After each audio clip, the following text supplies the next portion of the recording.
evenly matched. Both games down to the wire, the outcome hanging in the balance until the very last pitch. Bronson Arroyo meets Jordan Zimmermann. They'll get it on next in the rubber match from Nationals Park.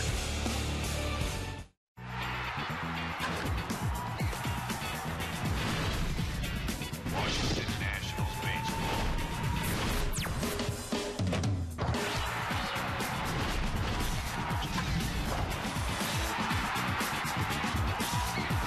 Washington Nationals baseball. We've had two beautiful nights for baseball, first part of this series, but tonight, a bit of a different story. Although things are clearing up, it's ladies' night, and even some of the young ladies getting face painting before the Nats take on the Cincinnati Reds. And by the way, Washington 17-15 against the Central this year. Bob and FP, welcome to the ballpark.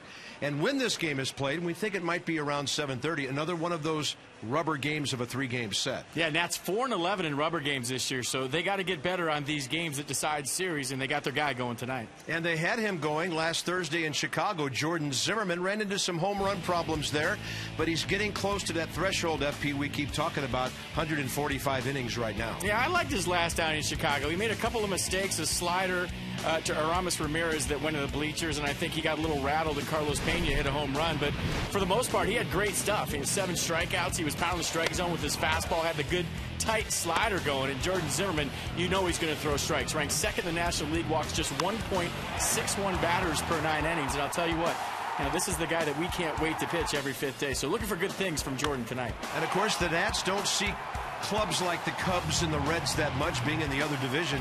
So Cincinnati has never seen him, and really nobody in their starting lineup tonight has ever hit against Jordan Zimmermann. So how crucial is it that we know exactly when the game's going to be started, because you don't want these pitchers warming up and then having to shut things down? Well, he's out there already. I mean, he's got his routine going. He's ready to go. So for Jordan Zimmermann, they said this game's going to start at 7:30. He's in his routine right now, and I don't think it'll affect him a bit. All right, and another guy who doesn't seem to be affected by much of anything these days is Ryan Zimmerman. It's been bombs away for the first couple of games of this series. 2 of the long homers we've seen in this ballpark this year. He's hitting .300. The on-base percentage is .370. And Mr. Zimmerman is locked in right now.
Brought to you by AT&T, the nation's fastest mobile broadband network, and by your local Lexus dealers. The Lexus Golden Sales Event now through September 6th at your Lexus dealer.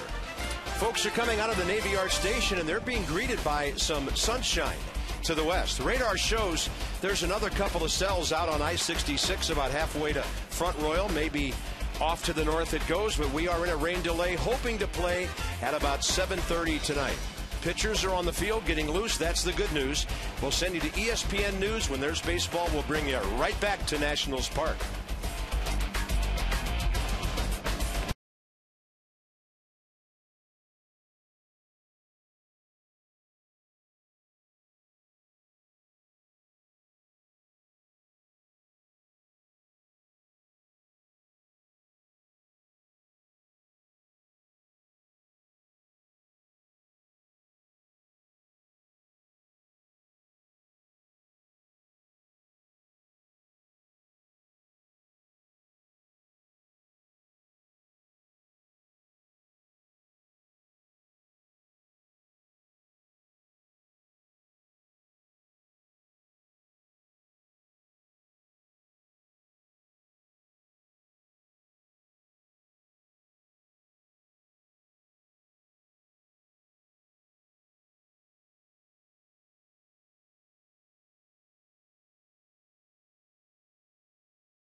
Soon. Not exactly sure exactly when first pitch is coming. Should be in the next few minutes, though. Jordan Zimmerman's been in the right field bullpen for quite a while. Bronson Arroyo's out there in left field doing his throwing. And as you look at the ballpark, we still have some showers. Raining rather steadily, but evidently the Nationals, and it's the home team in charge until first pitch is thrown. They feel the weather will clear out and we'll be able to get this thing going. They certainly don't want Bronson Arroyo or Jordan Zimmerman, FP, to start and then have to stop. So they must be pretty sure things are going to be okay here in the next few minutes. Now, there's one more cell that looks like it has to move through. Then after that, I think we're clear for the night. Yeah, we spotted that a little while ago out on Interstate 66 north of Manassas. Hopefully it stays off to the north, and here comes Zimmerman as the Reds and the Nats get together for the deciding game of this three-game series. Let's have a look at some of our game notes. Jordan Zimmerman in his last three starts, keeping the runs down and making the strikeout pitches. Joey Votto scoring runs and doing everything else for the Reds. And the Nats are on pace for 47 home wins, and that would be a half dozen more than last year, and you always want to hold serve on your own court, don't you? Well, we'll talk about it a little more and get ready for baseball. Zimmerman is on the way in, but rain is falling, and we're back with hopefully first pitch straight ahead.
Some positive things, and it should be a nice night for Jordan Zimmerman if he can get out there and this rain stops a little bit.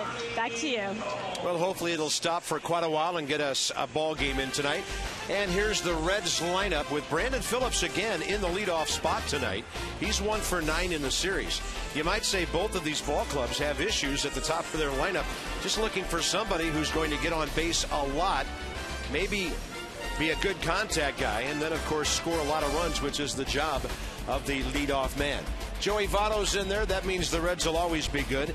He's 3 for 6 with a homer, 3 walks in the series, all over the bases. So Jordan Zimmerman has some good Cincinnati offense facing him tonight. First time he sees the Reds and vice versa. And last time out against the Cubbies, went 6 2/3 innings, gave up 4 runs on 9 hits, struck out 7, walked 2, threw 107 pitches, 76 strikes. Fastball, slider, curve change from Jordan Zimmerman. Defense behind Jordan Zimmerman tonight for the Nats. Gomes, Ankiel, and Worth in the outfield. Desmond and Zimmerman on the left side. Espinosa and Morse on the right side. And getting the nod behind the plate, Jesus Flores. 21-year veteran. He's the crew chief. Ed Rapuano has the plate tonight. Angel Campos, Alfonso Marquez, and Ed Hickox, first, second, and third. So the season series will resume in Cincinnati next weekend. So the Nats and the Reds will go home and home here real quickly after not seeing each other through the first 4.5 months of the 2011 season. Davey, of course, a lot of Cincinnati ties. And here we go with Phillips stepping in. Ground crew has done a nice job. Infield looks good. Batter's box has been reworked, as has the pitcher's mound. And Brandon Phillips, hitting .282, steps in.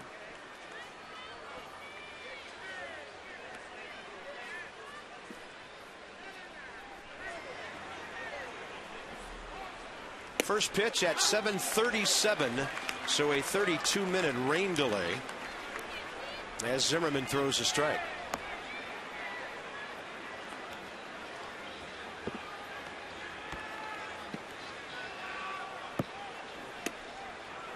And that fastball will be up and away, 1-1. First pitch 95, second pitch 96, and you know what the first thing Dusty Baker asked me today when I saw him? Is your gun hot? He thought the readings last night were a little high. Yeah, it's a pretty good job of getting in the kitchen of the right-handed batter. And the inside-out swing takes the foul ball right side. Jordan Zimmerman, career 11-17, his 47th start.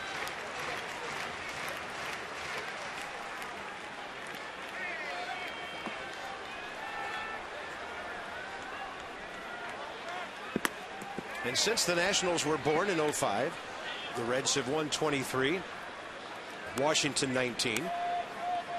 And in ball games played in D.C., 10 wins, 10 losses for each ball club.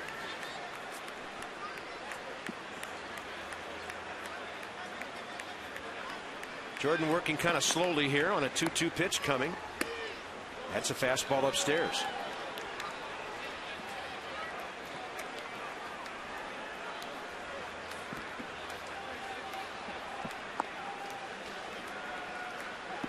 Phillips, Sapelt, and Votto, first inning. First batter is going to take a while here.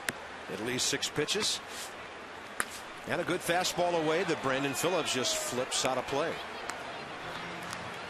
If you remember last night, Ross Detweiler was sitting at 94-96 in the first 2-3 innings. And the same thing with Johnny Cueto.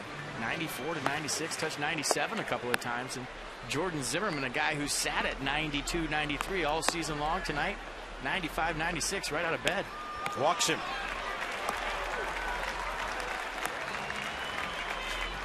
Cincinnati hoping to get off to a good start. We told you 2 nights ago they've lost 5 consecutive road series. The Reds have not won back-to-back road games since mid-June. Their overall record during that time, 6-12 away from home. And oddly enough, for Dusty Baker's potent offense, hitting only .238. With these guys, that could change at a moment's notice. Sapelt right center. Ankiel the call. Worth could have made the play. Good communication in the gap out there for the first out. And Brandon Phillips was tagging up on first base, and I think Rick Ankiel was saying to himself, go ahead, try me. I dare you. And Jason Worth has 8 assists over in right field as well. Next up, the early game matchup of the night, Jordan Zimmerman and Joey Votto. As I mentioned, only 3 players in the Cincinnati Ball Club have ever faced Zimmerman. Renteria on the bench tonight, Fred Lewis on the bench, and Scott Rowland, who's on the DL. None of the Cincinnati starters have hit against Jordan. And Joey Votto, 4th in the league in batting average, 1st in on-base percentage, and tied with his teammate Drew Stubbs, 2nd in runs.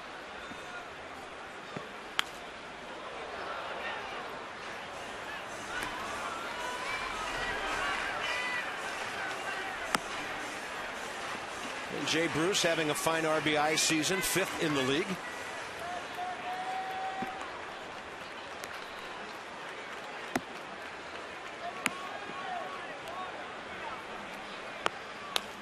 Off-speed pitch, bouncer right side. Zimmerman covers well. Morse gets him the ball, and he high steps it over to the bag. That's probably the easiest out they've had against Joey Votto in this series. It wasn't pretty, but they got the job done.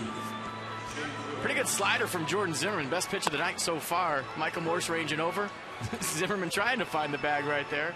And that's tough. You're looking for the ball. You don't know where the bag is. You're trying to feel for it with your feet. They had time to find it, and that was a big out. Jay Bruce is 2 for 8 in the series with a couple of RBIs. He is riding a 7-game hitting streak, 11 for 26. Then Zimmerman goes off speed with a good breaking ball to start him off. He'll do that from time to time. Steals strike 1 with the curveball.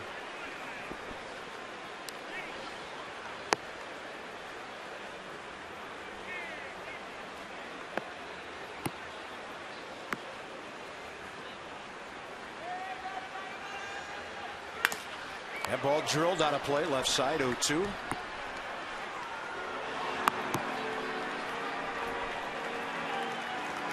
Phillies and the Diamondbacks battling north of us tonight, and the Phillies have an early run to lead that one as they throw Vance Worley.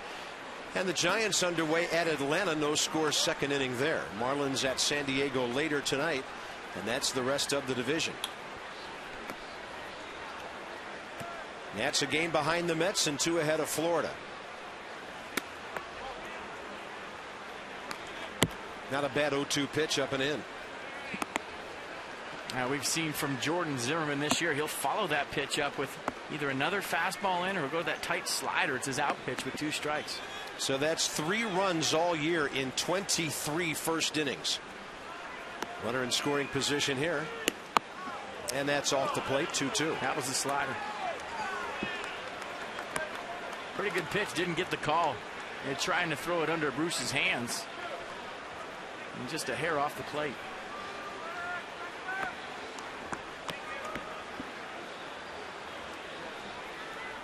He goes off speed again and just misses the outside corner.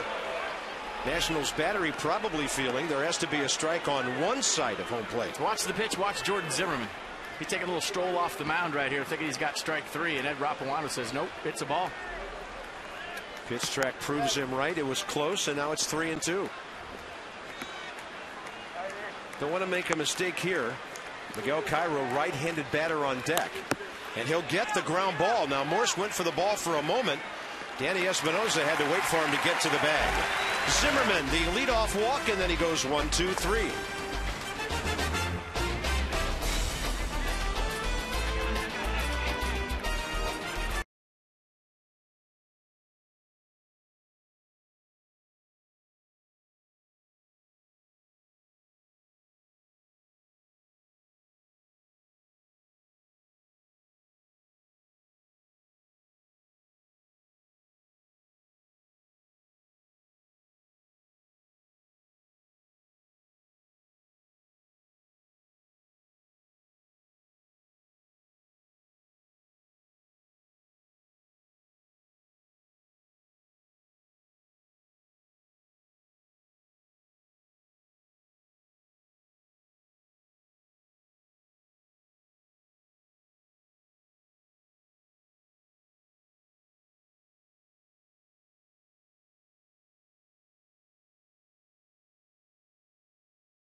The Nats, the Giants, and the Padres all have the same batting average at 240.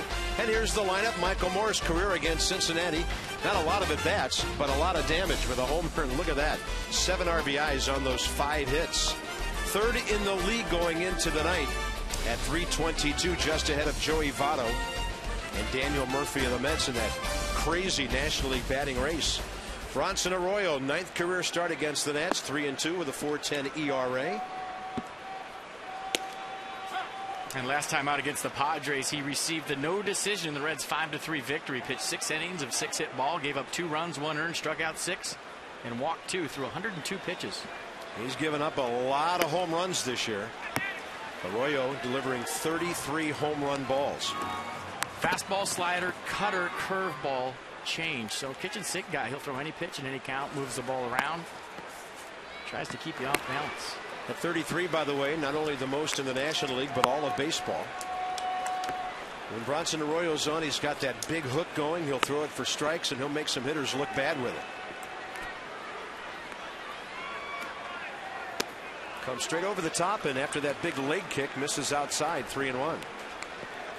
His control numbers: 147 innings, 37 walks, 86 strikeouts. Ian Desmond in the series, 1 for 8. He's acting like a leadoff guy, taking some pitches, working things here.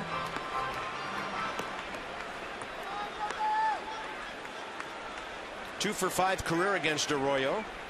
And he waves at the breaking ball and takes it, and a leadoff walk now for the Nats as well. The defense for the Reds tonight behind Bronson Arroyo: Sapelt, Stubbs, and Bruce in the outfield. Janish and Cairo on the left side. Phillips and Votto on the right side. And Ryan Hannigan in the squad. Reds are 4th in the league in defense. They've made a couple of errors since coming to town. In fact, they've made 3 of them to drop down a couple of notches on the league stat sheet. Here's Rick Ankiel. He'll take the fastball outside. Rick's having a good series. He's 3 for 8. And he saw a lot of Arroyo when he was with St. Louis, and Bronson, of course, pitching for the Reds. 19 at bats, 5 hits, 3 of them home runs.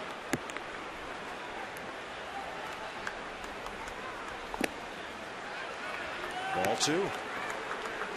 I think you're getting the idea of what Bronson Arroyo's game plan tonight is against the Nationals.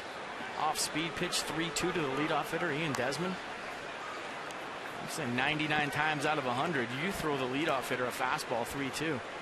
Challenge him, make him get himself out, but you want to throw a strike. You go off speed 3-2, and you got runners on second and third, 2 outs, and a base open. But that's the type of pitcher Arroyo is. And he has sat in that dugout, FP, for the last couple of nights, watching some of the lasers Ryan Zimmerman has hit. That'll be an interesting matchup coming up next, because Ryan is 4 for 8 in the series with 2 home runs, and Desmond had to step big to get back to the bag. And it seems like Ian Desmond's been stuck on 20 stolen bases for a long, long time.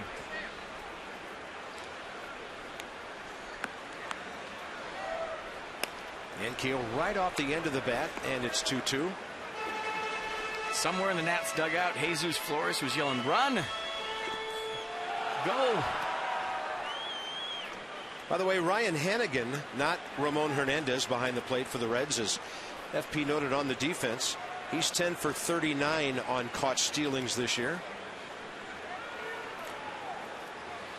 2-2. Desmond is running outside, and a good throw gets him.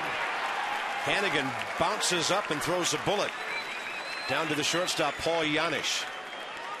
I'm telling you what, veteran pitchers have the ability, when they hear runner or he's going, to throw a modified pitch out. And look what Bronson Arroyo did right here. A fastball away gave Hannigan a perfect lane to throw out Ian Desmond. Ankiel lifting one to right. Yeah, that made it 3-2 and didn't bother him at all. Underneath it, Bruce. Now quickly 2 outs and the bases empty with Ryan Zimmerman coming up. These home run swings lately are pretty fun to watch from this guy. Had Johnny Cueto going for the shutout last night, and Ryan Zimmerman said, "Not so fast, my friend." A serious bolt into the red seats, and that lit up the dugout, lit up this crowd. Nats fought to the last out. A friend of mine sitting upstairs on the third base side last night said everybody in the section got whiplash trying to follow that ball going from right to left. From that side of the diamond, they said it was some kind of blast. And that's ball one to Ryan, who's now hit 8 homers and driven in 29. He is 7 for 20 career against Arroyo. That ball is scorched to right, and it's going to carry to a retreating Jay Bruce. So Zimmerman swinging well, no score in the rain after 1.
Stays that way. Top of the second and no score. Cairo, Stubbs, and Hannigan coming up.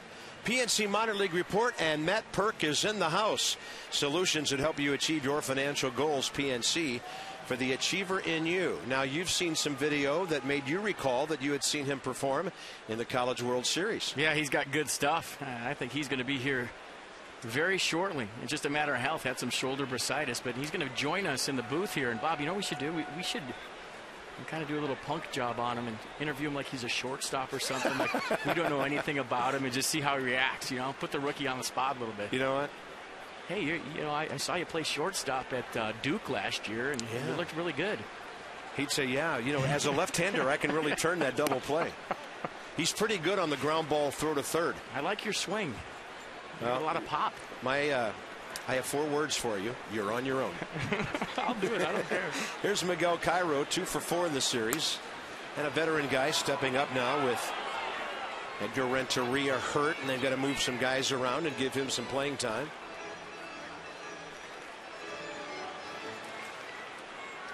I'm very impressed with Matt Perk, the way he handled himself at the afternoon press conference today. Very relaxed and casual with the media. Fastball mid-90s, above average curve, above average slider, and a pretty good changeup from the left side. And I don't know if he played basketball coming up, but I know he's the second best in his family. His dad played at Sam Houston State, Division I program in Texas. And it's 2-2 to Cairo. Top of the second inning. Looking like the rain is easing off.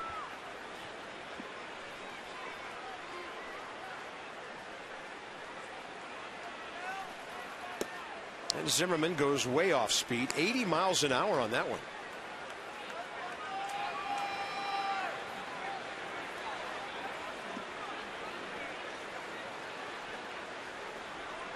Another long count to a leadoff guy. And Jason Worth, that smart right fielder that he is, loves to play guys like that shallow on the offside. Easy grab for him. Renew your season tickets if you have them now for 2012. And if you do it by September 15th, there's a discount for you. There are other benefits, including red carpet rewards, Grand Slam easy payment plan, and Curly W, the renewal gift. Nationals.com/renew. So do it by the Ides of September, and it'll be well worth it for 2012. Fastball whistles right in there to Drew Stubbs. Now, you're not kidding on the whistle. 96 miles an hour. He's bringing the express early. Stubbs had a base hit first time up Tuesday night, and then he's gone 0 for 7 since. And they bumped him out of the leadoff spot last night.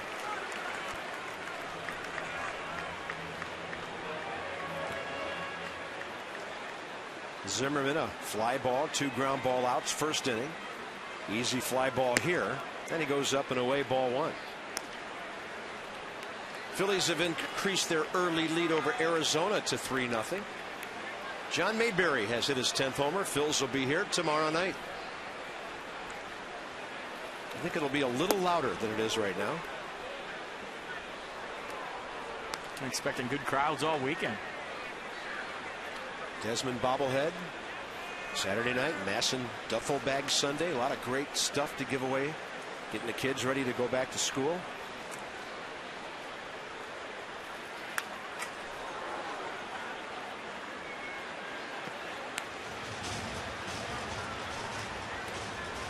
And there's the catcher Ryan Hannigan hitting in the 7th spot tonight.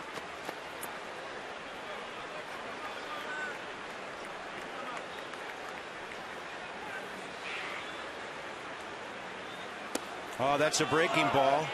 Flores hardly moved. Ed Rapiano, a bit of a flinch, and it's ball 3. Sometimes when you throw one as good as that, you'll buckle the umpire. And I think that's what happened with Ed Rapiano. Gave up on this curveball. And that's a good pitch. Yeah, that was close enough to be called a strike.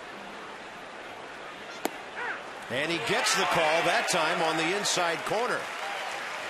So some long counts early in the game for Zimmerman. In fact, 4 full counts already. And he gets his first strikeout. And check out the pitch from Zimmerman. Just a little slider that backed up on him, 88 miles an hour. Drew Stubbs caught looking. First time we see Ryan Hannigan in this series. He's made his presence felt, throwing out Desmond, trying to steal. Ryan Hannigan, 31 years of age. He was born right here in the district. Lives up in Massachusetts now, where he went to high school.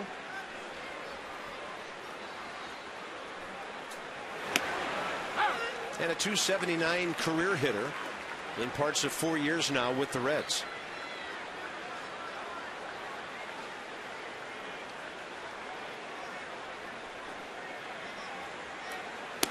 Oh, that's a good running fastball. If Jordan Zimmerman can repeat that pitch tonight consistently, he is going to have a fantastic outing. 95 at the knees, back door. Not a whole lot you can do with that pitch. It goes fastball again, hitter late for it.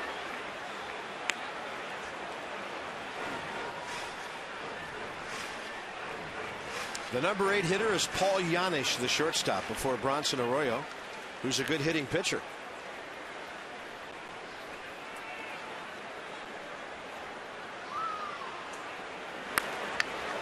In the air over the dugout. Nice catch. And then a quick relay to Junior. Well, you can tell the umbrellas are no longer up.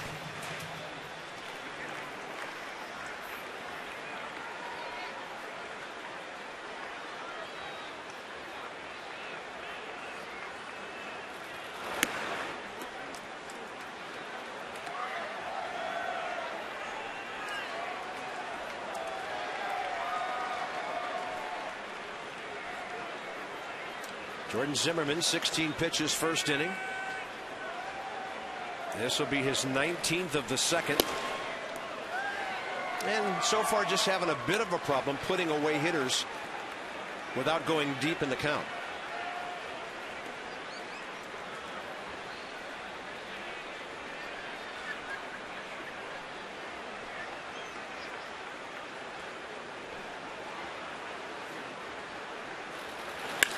Front door, and that ball is hammered. Hannigan will send it to the wall. Johnny Gomes will pick it up. And Ryan Hannigan's in scoring position with 2 outs here in the second. First base hit of the ball game. I think that was the first off-speed pitch in the whole sequence from Jordan Zimmerman. Threw a lot of fastballs to Hannigan. Look at the slider right there, 90 miles an hour. So that tells me a little overthrow right there by Jordan Zimmerman. Didn't do a whole lot. And now the decision is, do you pitch to Giannis or do you put him on and pitch to Arroyo? Paul Giannis in this series, 1 for 4 with a walk, batting .225. No homers, 19 RBIs, ball 1. I think that's what Jesus Flores is going to go talk to Jordan Zimmerman about right now. What do you want to do right here? We got a base. I'm going to go right after him, and I think that was a short conversation. Let's go get him.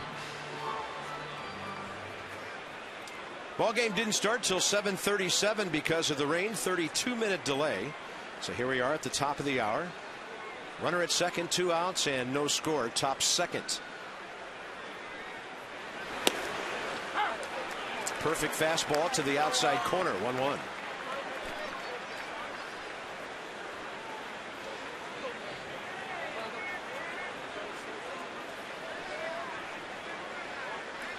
Zimmerman goes to the spikes cleaner behind the pitching rubber on the backside of that mound.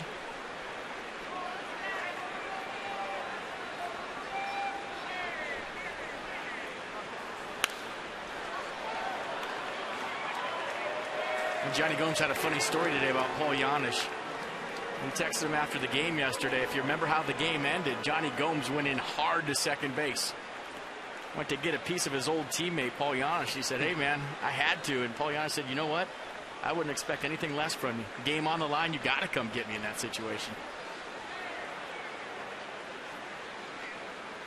Yeah, everybody did everything right in that play except for the hitter. Going on the first pitch. This will be easy for the aforementioned Johnny Gomes. His teammate Michael Morse will lead off bottom of the second, smiling his way to a batting race here, hitting .322. The on-base percentage is in the 370s, and Mike's having a big year. He's next.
It's a scoreless game.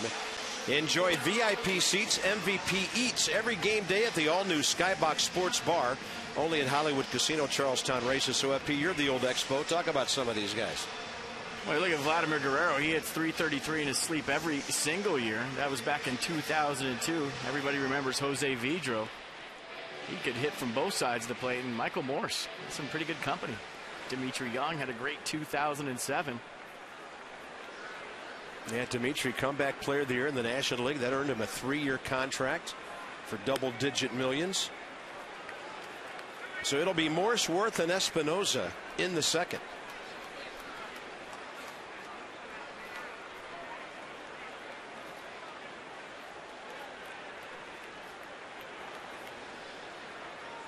There's that big breaking ball. Morse waits for it, hits it to Miguel Cairo.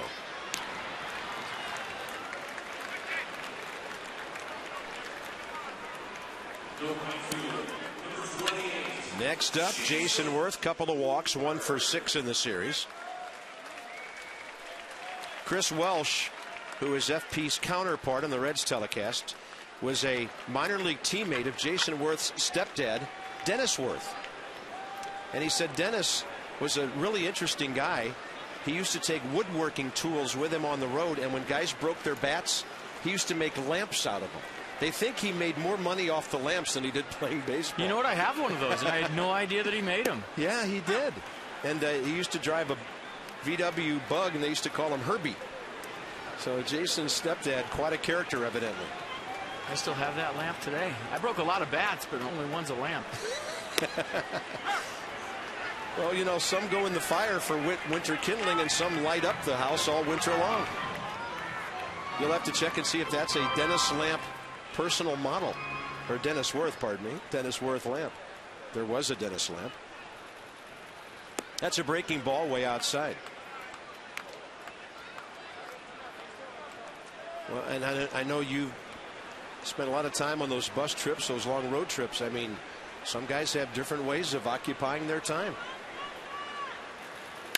Worth gets jammed and fights it off. Yeah, we talked about Bronson Arroyo being a musician.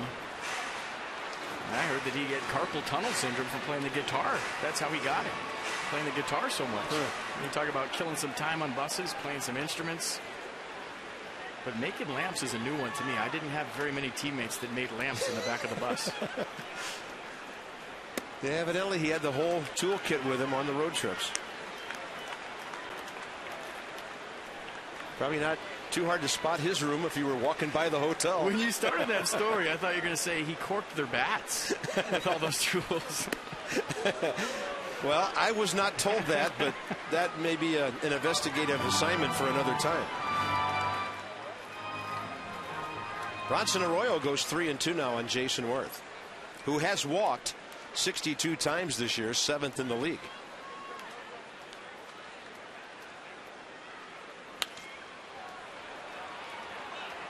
And see Jason Worth frustrated. When you're having one of those years, you get a pitch right down the middle and you foul it off. When I think back to my years that I struggled, I fouled more pitches off than I put in play. And for Jason Worth to get a 3-2 fastball center cut, you saw the reaction. He got a pitch to hit and he fouled it off. You always have to be aware of the Arroyo breaking ball. That looked like a straight change, diving straight down, and at 79 miles an hour, Jason hit the top of it. And if you're wondering why you foul off so many pitches, it's just because you're just a tick off with your timing. It's something you fight, and there's some years you just never get it. No matter how hard you work or how early you get to the yard or how much time you spend in the cage, it's something that you have to make adjustments in the course of a game, pitch by pitch. And if you're just a hair late, you foul balls off. 3-2 breaking ball, and Worth gets a good piece of this one. Out to center, Drew Stubbs is cruising at the edge of the track. Call Luna for up to 70% off all flooring. 877-241 Luna. Shop smart, shop Luna. And these are the pitchers who have to buy dinner for their hitters most often on the road this year. And Bronson Arroyo right near the top with that very welcome run support away from home. You'd think it'd be the other way around with the ballpark the Reds call home. That place is a launching pad. There's Danny Espinosa. Will be there next weekend. There's a good swing opposite field, and Danny Espinosa is now 2 for 9 in this series. We like the looks of that as Danny stays deep on the ball and hits it with authority. Yeah, so did Danny. Saw the reaction as he rounded first, gave himself a little clap right there, and kept the foot close to the ground, let the ball get deep. And that's a swing that he likes. Check it out. Yes.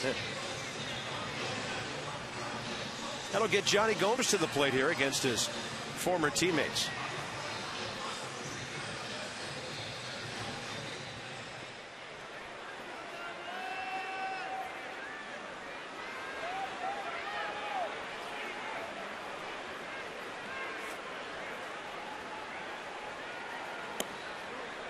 Borderline pitch, and he just missed.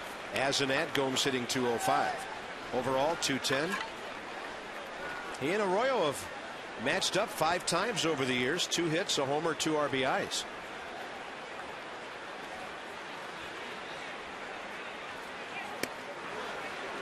And again, the number we threw at you first inning, not that it's going to happen tonight, but odds are it might.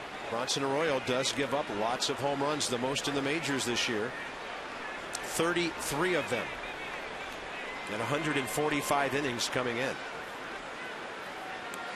Hitters count. Off speed, ball 3. If I'm Davey Johnson, I'd definitely give him the green light right here.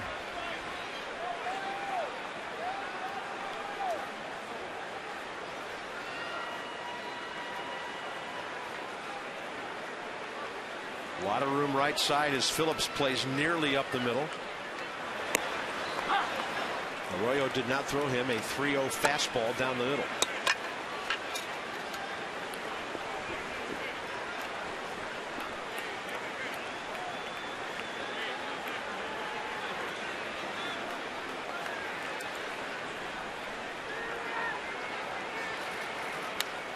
Ooh, he was waiting for that one.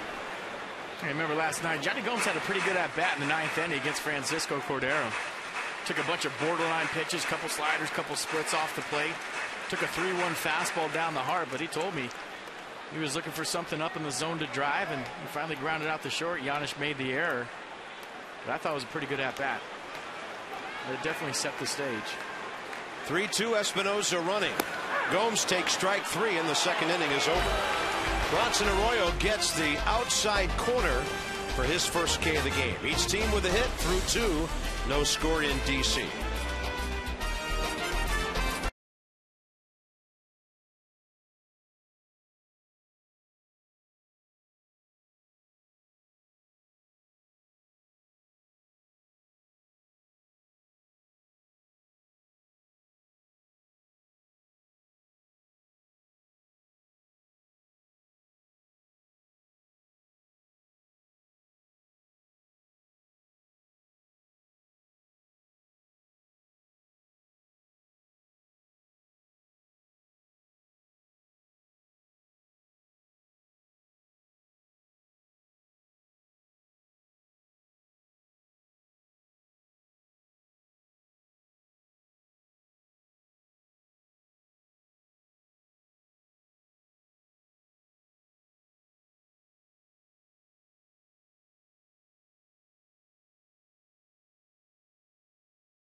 A hit and a walk.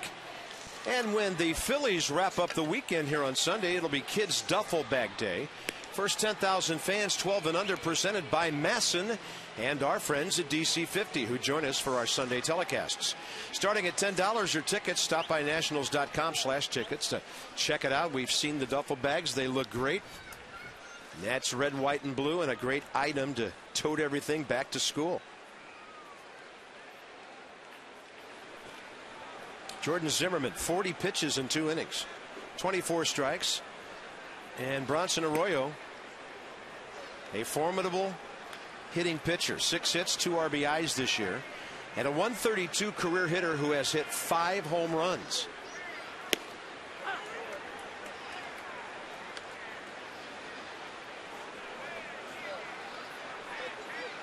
And Jordan Zimmerman would love a quick inning. And 40 pitches after 2 is way too many. And I'll tell you what, FP, there's a tight zone out there right now, too. That's not helping. We're seeing some pretty good pitches go unrewarded here. He jacks that ball. Heading back is Gomes. Johnny knows what a good hitter Arroyo is, and he grabs it for the out. So Arroyo strikes out Gomes, and Gomes catches the drive by the pitcher.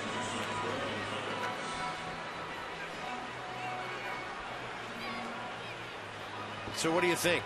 Is there some fatigue factor working its way in here late in the season? There might be. I mean, we talked about it before. The previous 7 starts, Jordan Zimmerman had to be perfect. You see the 1.12 ERA. And in those starts, not a lot of run support. So when you go out there in every inning, you have to be perfect. I think that puts a lot of stress on you physically. It puts a lot of stress on you mentally. And you're getting late into the season maybe, and you're starting to feel the effects of having to be perfect every 5th day. He had the hiccup against Houston where he gave up 6 runs, and then followed that up with Florida, gave up 6 runs. But after that, pretty good against the Mets. 7 innings, no runs. 6 innings, no runs, excuse me. And then at Colorado, 5 2/3, 2 runs. And last time out against Chicago, I thought he pitched pretty good.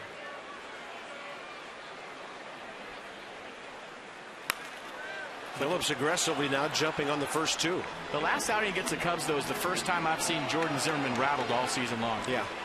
He had Aramis Ramirez set up for a fastball. He threw him a slider out over the plate. He struck him out with a high fastball the time before, an elevated 95-mile-an-hour heater. Threw a slider, sped him up. He shot him out of the ballpark with a home run. And then uncharacteristically was in the stretch to Carlos Pena. With the bases empty. He got behind 1-0, threw a fastball right down the middle. And so, you know, that happens to ball players. When things start to unravel, the game starts moving fast. I've had that happen to me. You make an error, and all of a sudden you're thinking about the last error. Another ground ball's hit to you, you make another error. And I think that's kind of what happened to Jordan in Chicago.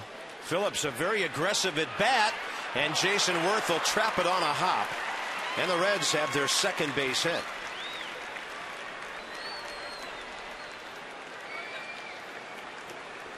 Well, you've made the point several times this year. Jason Worth comes in on a ball as well as any big man in the game. He does.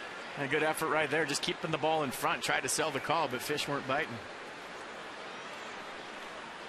So on base twice tonight is Brandon Phillips, a walk and a single. Dave Seppelt, the left fielder, fly to Ankiel in the right center gap first time.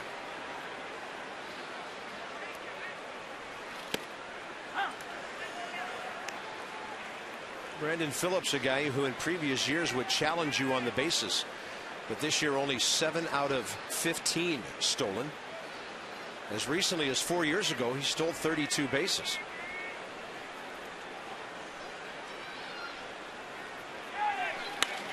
That ball driven to right center with the runner on the move. Worth will get under it, and Phillips will retreat. Jason's going to throw it over that way anyway. Michael Morse tried to deke the runner. And everybody just kind of having some fun over there. Brandon Phillips plays this game with lots of personality. Oh, the ball gets away. I'm not going anywhere. Pretty good form. I didn't know there were hurdles between first and second. Maybe for some runners there are. All right, Joey Votto next. Now this becomes another important matchup.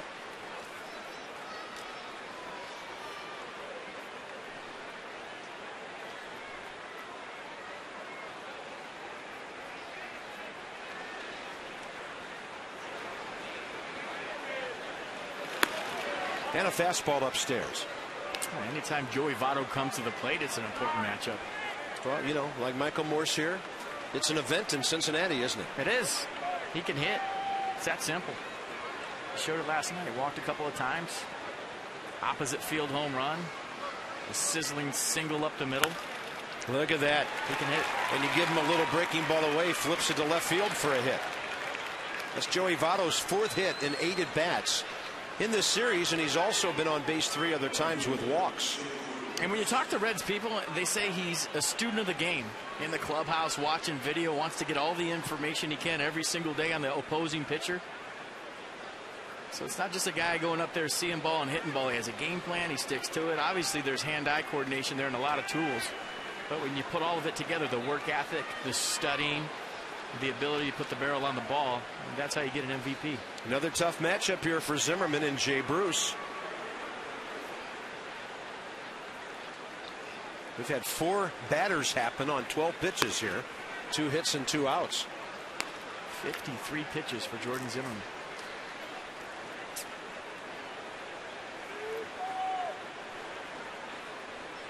He looked kind of out of sorts to me from the get-go. I mean, he's still very effective, good velocity on his fastball, but just never really settled in so far with his delivery, with his mechanics, kind of spinning out of there. Doesn't have good balance after the pitch. His release point's been all over.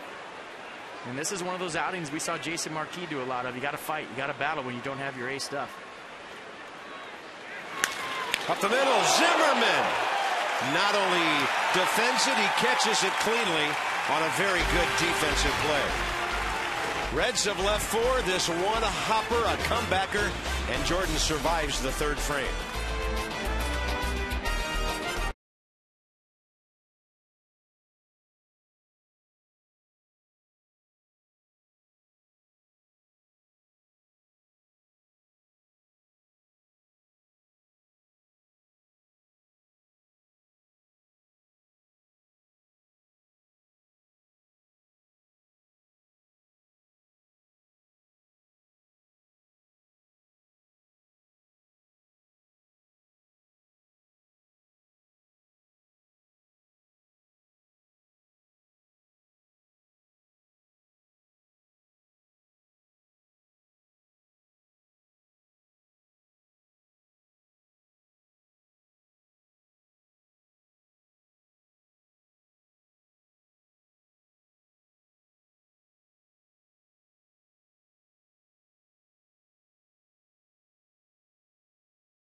Broadcast on Masson, brought to you by Verizon Wireless, America's largest and most reliable wireless network, and by BMW, the ultimate driving machine. The beautiful, patriotic Curly W, a little guy with his mom and his glove. He is ready for some action here. Bottom of the third, and there's Matt Burke, just introduced on the video board a moment ago, signing autographs. That's cool how they bring the guys in. They get to hang out for batting practice, do the press conference, and he's got number 47 on right now. All clean cut right there. A couple of years being in the big leagues with a goatee and some earrings, ready to rock and roll. I don't know. I had a talk with his dad. That is a bona fide Texas family right there. I don't know about it. Any nonsense being around that bunch. Really enjoyed meeting them. His dad's actually from Reno. Mom is a Texas girl, and they're from near Lufkin, Texas, over in the eastern part of the state, not far from Beaumont. I told this story in interleague play. The Expos playing the Orioles, first interleague series ever at Camden Yards. They had a first-round pick there taking batting practice that day. Looked a lot like Matt Burke, a catcher. First-round pick. His name was Jason Worth. Looked just like that. 1 ball and 2 strikes. That TCU program has really become something. Most notably baseball and football. Won a BCS bowl game last year. And that school, which isn't that big, in Fort Worth, Texas, is one of the great athletic stories in America right now. Well, it's good. He'll be joining us later, by the way. Can't wait to get him up here live. Sidearm from Arroyo, and Flores pulling that ball over to the third baseman, Miguel Cairo. That'll bring in Jordan Zimmerman. I was going to say college athletics needs some good stories right now. Yeah. So that's good. We won't talk about my alma mater. Yeah, some problems at the U.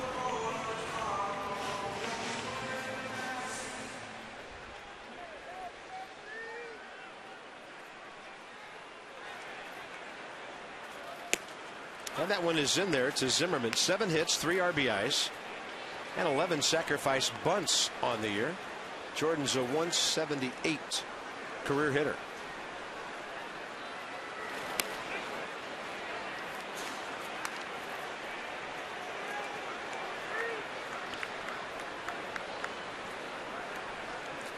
Leadoff man Ian Desmond walked to start the ball game for the Nats, was caught stealing. Zimmerman, he's got a nice opposite field stroke. He got all of that thing. And that's his 8th base hit on the year. Let's do a couple of quick calculations here. 8 for 38. So he's batting .211 this season. Yeah, pretty good swing from Jordan Zimmerman. Got a fastball after a first pitch off speed. So Bronson Arroyo showing the opposing pitcher a little respect. Goes to the fastball right there. Smokes it into right field. Like you said, partner, pretty good swing. Well, remember, then he had a ball game in New York with a couple of opposite field singles. I think one of them might have been a double. He likes to go down that right side. Big, slow breaking ball for a strike to Ian Desmond.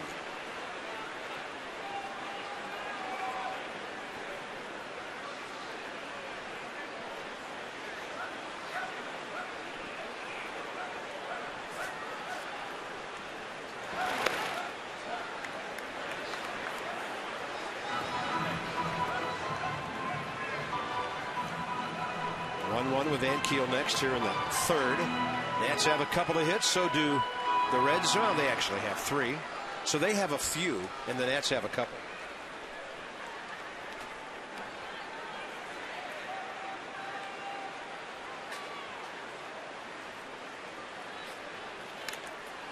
Throwing Desmond that diet of soft breaking balls.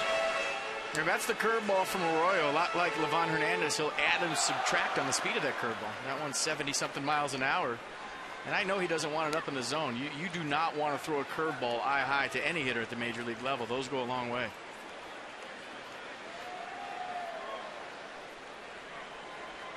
One ball and 2 strikes. Good eye by Desmond. That ball appeared to be a strike for a while.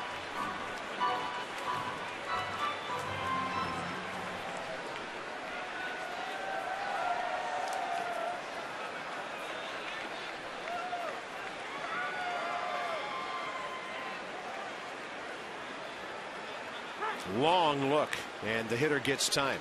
And check out Ian Desmond. He's got 2 different color batting gloves on. So the fashion police is on it right now. A black and red one and a white and red one. You don't see that too often. Kind of like the look. Late swing. Set him up with some soft stuff, and then he blows 89 by him. Catch all the action with Xfinity as we catch the upcoming schedule. Phillies will be in here tomorrow night. Livan Hernandez tomorrow and Roy Oswalt. John Lannon, Kyle Kendrick Saturday night. Chien-Ming Wang and Roy Halladay on Sunday. And Xfinity's only from Comcast. Your home for the most live sports. Get Xfinity today. Call 1-800-XFINITY. And that starts with X. Same color gloves.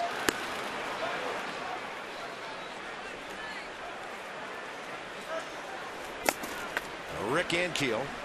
Fly ball to right, first time up. 2 Ks for Arroyo now. Votto plays behind the runner Zimmerman.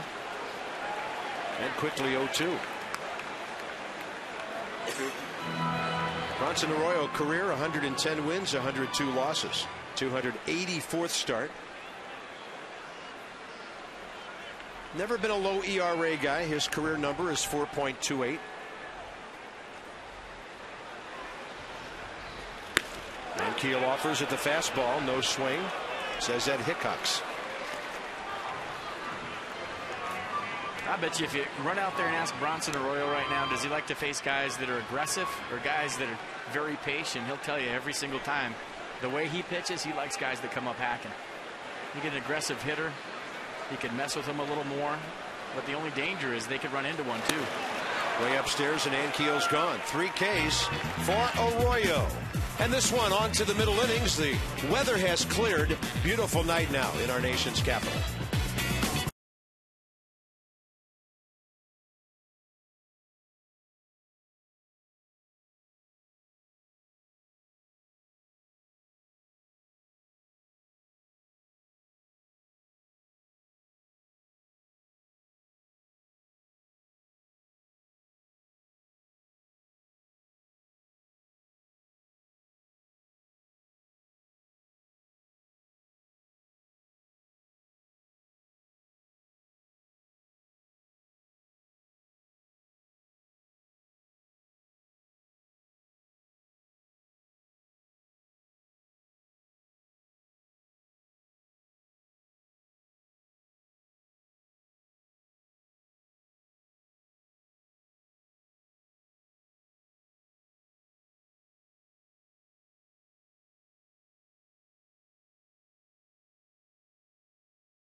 And hopefully in a short time from now, a left-hander will be taking the mound for his 4th inning of work, Matt Perk.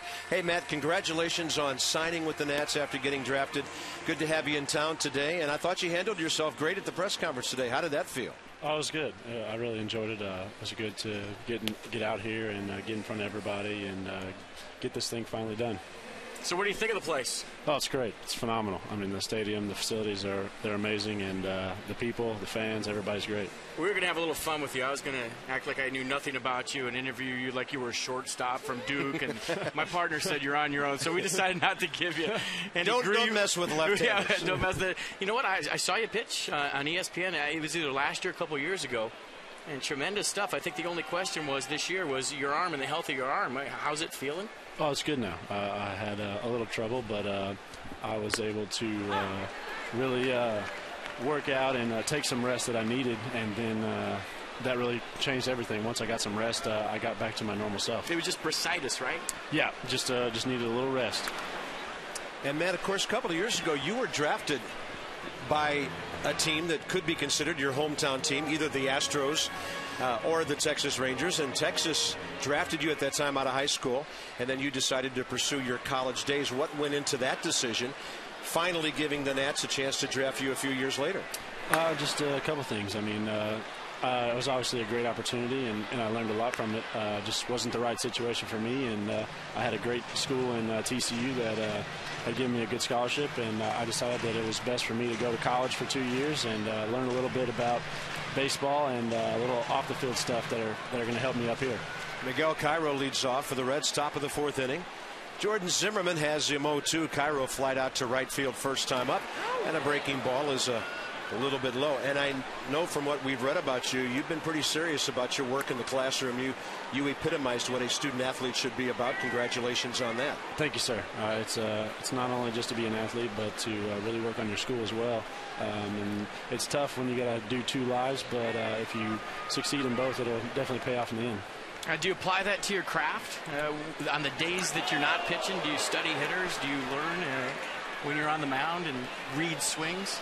Oh, definitely. I mean, everything evolves. This game's evolving every day, and you gotta change your craft as much as you can. And you learn throughout the game, you learn throughout the week, and things like that. And I was fortunate enough to have a good staff over at TCU to help me with scouting and things like that, and they taught me a lot, and I'll be able to apply it to this level as well. Now, FP punched up some of your video on his computer we were watching this afternoon, but you were asked a question during the press conference about major league pitchers who maybe you emulate or who you admire. Tell us who those guys are, because I liked your answer on that one. I'd say it's a cross between Clayton Kershaw and Cole Hamels. We have the similar build and the tall and lanky form, and I was fortunate enough to meet both of them and be able to talk to them and pick their brains and find out what made them so successful. Yeah, Kershaw's a Dallas kid who's done pretty well, hasn't he? Oh, yeah. He's a phenomenal pitcher. Jason Worth will put that one away near the line off the bat of Drew Stubbs. And with 1 out, the catcher Ryan Hannigan will be the hitter. We're visiting with Matt Perk, Nationals 3rd-round selection, who signed just before the deadline. Now, how much relief was it to get that process over and done with, and now you know where you're going? Oh, it's huge. I mean, it was a good day for not only me and my family, but also for everyone that knew me. They knew that it was a long process, and we were just glad to finally get everything on paper and get it finalized, and now it's time to go to work. Was it stressful right down to the last second?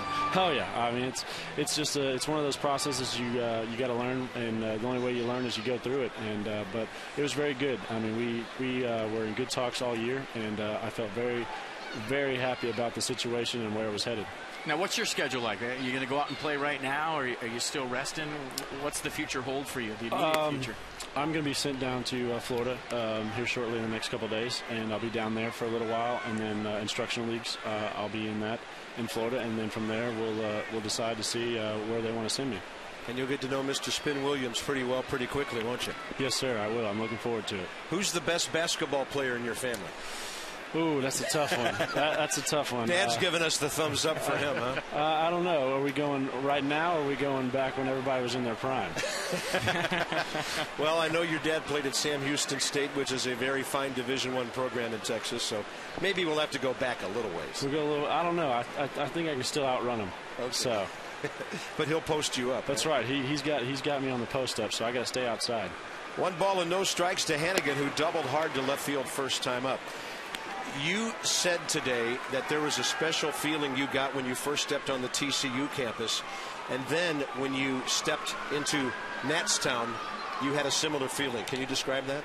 Yeah, I felt a sense of I was home. I always felt like this is a place where I should be, and these are the people that I should be around. And I mean, when you get those kind of feelings, you know that those are real, and you should follow them. Well, I'll tell you right, you're coming into an organization that's heading the right direction, doing everything the right way, and it's only a matter of time before there's a winner right down here on this field. And I'm talking about playing in October, and hopefully you're a part of that. Oh yes, I mean that's why I'm here. I know the things that they're doing right now is this is going to be a serious team to have to deal with, and to be a part of that would be something really special. Well, Matt, we know you're on your magical mystery tour tonight, going all over the ballpark, meeting everybody, and we don't want to take too much of your time. But thanks for coming by. It's great to see you, and welcome to the Nationals. I appreciate it. Thank you. Congratulations. We'll see you soon. All right, thank you. And there's a perfectly placed hit-and-run base hit by Ryan Hannigan right behind the runner, Miguel Cairo. And the Reds will have runners at first and third with 1 out here in the top of the 4th inning. Well, since I was shaking Matthew Perk's hand, I didn't see it. I'll watch it again with you for the first time on the replay. Just a perfectly executed hit and run.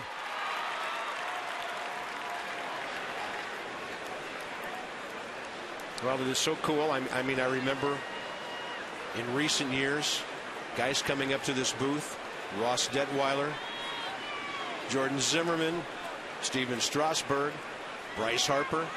We've had a pretty good procession of young talent through this booth, and hopefully it doesn't take that long to get from the 7th floor down to the field level. I think you can tell, FP, that we're talking about not only good athletes, good pitchers, but we're talking about some quality people here too.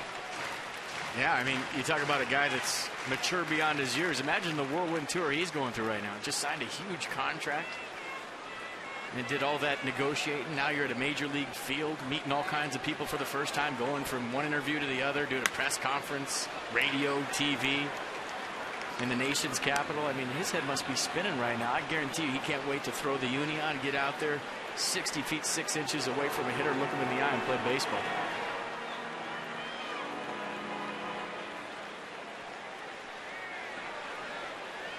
That's funny, though. When you sign as a kid, even if you're a bonus baby, a top pick, your first taste of the minor leagues, you get there and everybody else is just as good as you. Yeah. All of a sudden, you were the big dog on campus, and then you go and you start to play, and you hear, well, yeah, I was an All-American. Yeah, I was a first-round pick. And you start seeing all these studs at every level, and as it bottlenecks into AA and AAA, and then you finally get to the highest level, you're going to find out that the competition's pretty tough. Up the middle, Zimmerman deflects, and this will be a double play. Ian Desmond will grab it and turn a 1-6-3 ending the top of the 4th inning. Bad break for the Reds. Good reaction by the Nats.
every time Teddy had the early lead.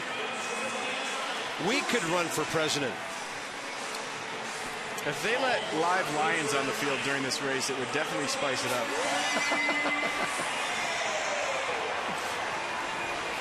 Or maybe a couple of other candidates that they beat in their races, giving them chase.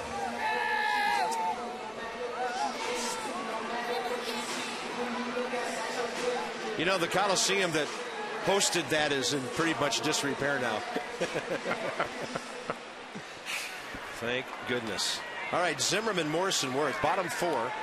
As Teddy loses again, and the sun will come up tomorrow, we hope. Johnson Arroyo, straight change. Strike one, Zimmerman, who hit the ball on the button first time, right at Jay Bruce in right field.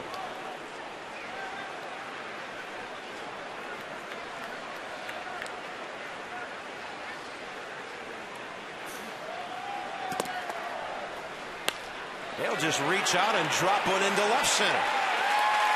Ryan Zimmerman is now 5 out of 10 in this series. You throw him hard, he'll hit it hard. You throw him off speed, he'll drop one onto the turf on you. 24 straight games reaching base for Ryan Zimmerman. So you hit one hard for an out, you hit one soft for a knock, and that's the way it goes when you're hot. Just staying through the off speed, well-placed line drive to center field. And that's with the leadoff man on here in the 4th. That'll bring in Michael Morse, who's always dangerous with men on base.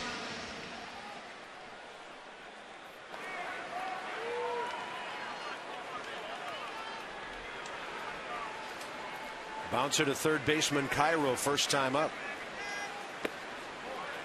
Michael will see a fastball on the first pitch from Arroyo. No dog days here.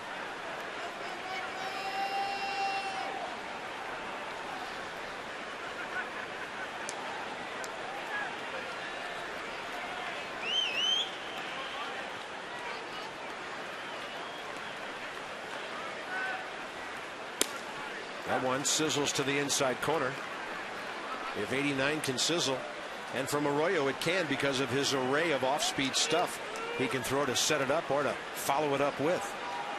Major league hitter takes a 1-0 fastball right down the middle. He just told everybody in the ballpark that he's looking for something slow.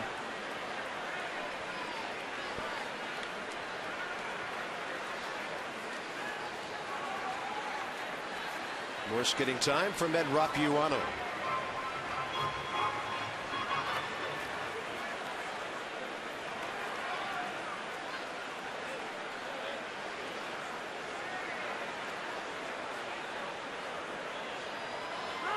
Wow.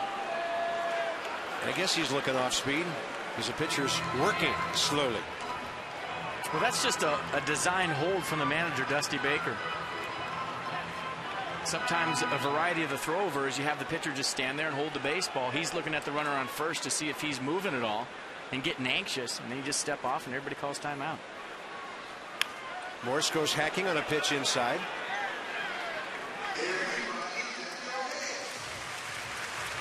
I know in Montreal we had 3 or 4 different throwovers. One was a quick throwover, one was a hold, 4-count throwover, and one was you just held it until the other team called timeout. And meanwhile, there's 3 or 4 coaches looking at the base runner on first base on those delayed pickoffs to see if he's thinking about going or if he's getting itchy. A lot of room right side. Phillips up the middle, double play depth.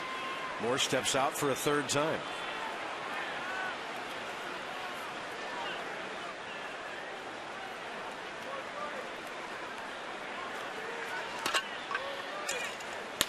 He drills it to right, and another one right at Jay Bruce. Michael Morse 0 for 2 tonight, and the first out here in the 4th. Saturday night is Ian Desmond bobblehead night here. First 15,000 fans through the gates receive the Desmond bobblehead presented by PNC Bank. Starting at $10, tickets. Check them out. Nationals.com/tickets. Saturday night.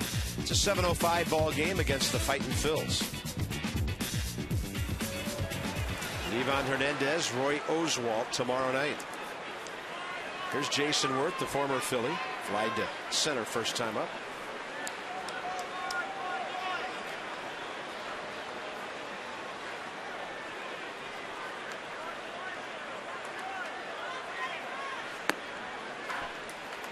And again, starting out a right-handed hitter off speed. Arroyo missing low.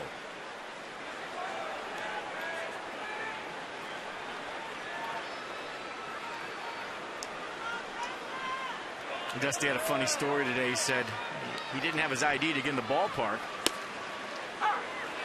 And the security lady asked him, he said, well, I'm Dusty Baker, I'm the manager of the Reds. And she said, oh, you're the guy that was down real low in the dugout the first game of the series, and we could just see your eyes on TV. And she let him in. You know, if somebody saw that toothpick, they'd let him in. That's probably his credential. Sweatbands. Well, nice to know our stadium personnel's keeping an eye on their Masson monitor during the game. Looking for some inside baseball from FP, who used to play and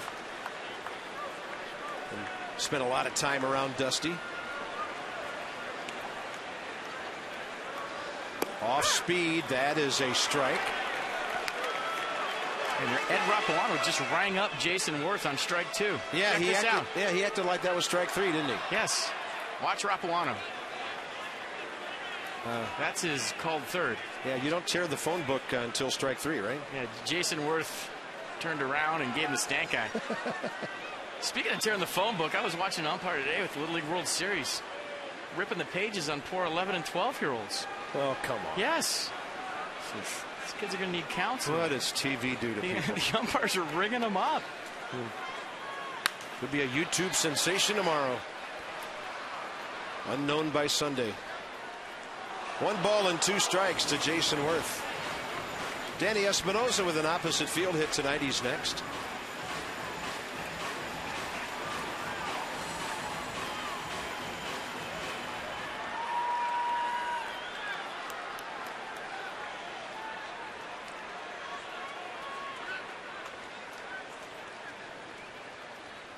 Short lead by Zimmerman, who led off the inning with a single. And Worth will pop it up left side. Cairo and Yanish over there.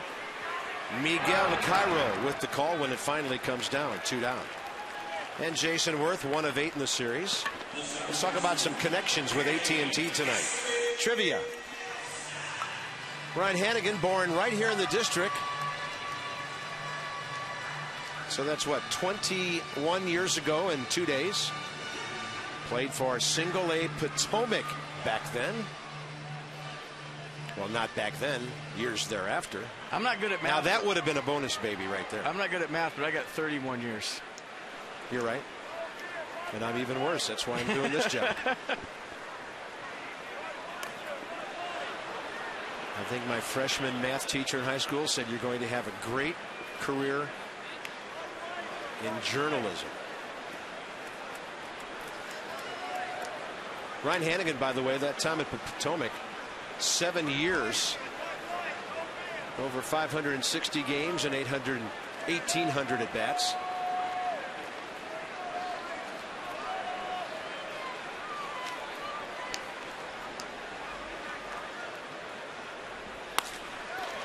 That ball drilled to left. It is caught by Dave Sappelt. Hung up for him just enough, and Danny Espinosa nearly going 2 for 2 to left field tonight. So the Nats get a base hit. They've stranded 3. This one into the 5th inning. Well defensed by both clubs. No score.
Not much going on offensively thanks to Arroyo and Zimmerman, even though neither has what you would call a low pitch count. And the summary brought to you by Cox Wireless. Learn about the unbelievably fair wireless service now provided by Cox. You can visit their new solutions stores or www.cox.com.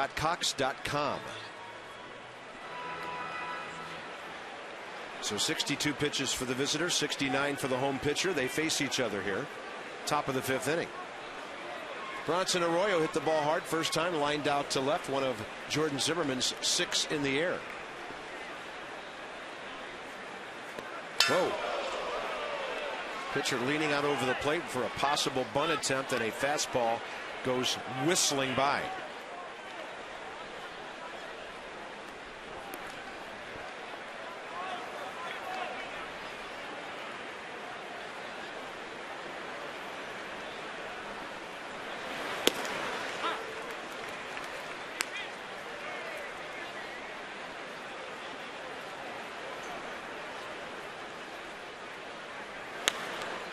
Slider away and a pop-up.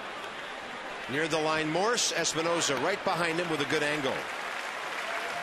Both starting pitchers have been pretty good tonight. Now Bronson Arroyo keeping the Nationals hitters off balance with a variety of pitches. Fastball, curveballs, elevated fastballs, moving the ball around, adding, subtracting. Jordan Zimmerman's been good too. Just throwing a couple too many pitches, 72 as we speak, but a little deflection there, gets the double play when he needs it. So we talked about it early. Jordan Zimmerman, not the pinpoint control he usually has, but he's battling tonight, fighting. Yeah, he could just really use a couple of quick innings here in the middle of the game. Yeah, no, by the way, both pitchers have hit the ball hard. Bronson Arroyo his first time up, and Jordan Zimmerman with a single. I like it when they battle each other in more ways than one. So there's a strike to Brandon Phillips, who after walking his first at bat just came out hacking at everything last time. Hit a couple of foul balls early in the count. Then he dropped one into right field for a base hit.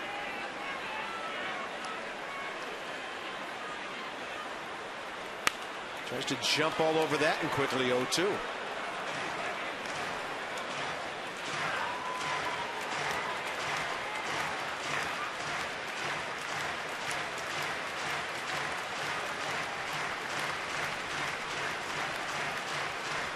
And then there's Dave Sapelt, the left fielder, who just made that fine play.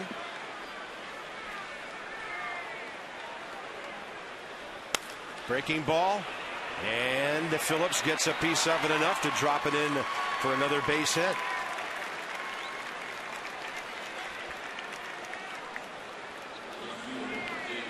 Let's have a look at the Dodge Exmo in that play by the guy walking in now, Dave Sapelt. Nice play right here. Watch how still his head is. Good jump on the baseball. And taking a hit away from Danny Espinosa.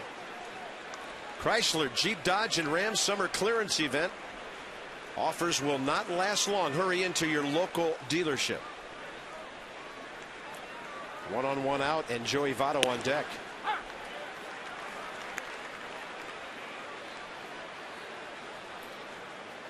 In only one inning tonight has Jordan Zimmerman retired the first 2 batters.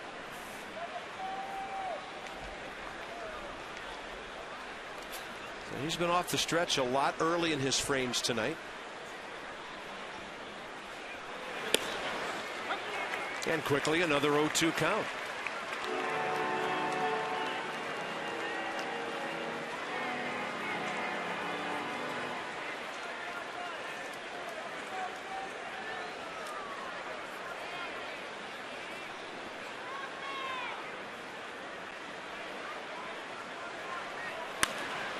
In the air near the right field line. Long run for Worth and a ball tailing away from him, and no chance to get there.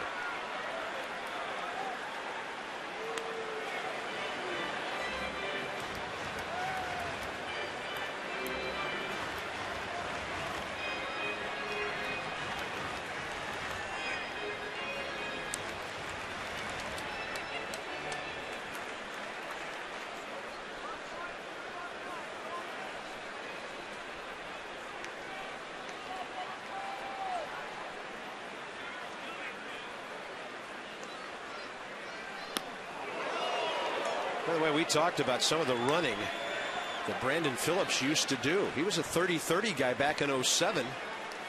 And he was only the second baseman in Major League history to do that behind Alfonso Soriano. Ian Kinsler would then do it for the Rangers in '09. So guys who from that position hit for power and run, rather rare. He's been banged up this year, all kinds of leg stuff, elbow stuff going on. He missed a bunch of games until recently, so those numbers on the steal don't surprise me. You steal a lot of bases over your career. It takes a lot out of you. And eventually you're going to have to pay the piper. Yeah, Soriano did that 3 times, but at this stage of his career, he shut down his running game in Chicago now. And stealing bases wears you out. It's not just the running, it's the sliding and hitting your head on the guy's knee. And there's all kinds of things when you're stealing a base that go into it besides just running. Yeah, and then before you even get there sometimes, diving back into the first base bag 3 or 4 times. Having guys drop swipe tags. And to me, the stolen base is valuable when it's late in the ball game and everybody in the ballpark knows you're going to try to steal, including the other team, and you still steal the base. That's when a stolen base has value. He's running on a 2-2 and it's fouled away.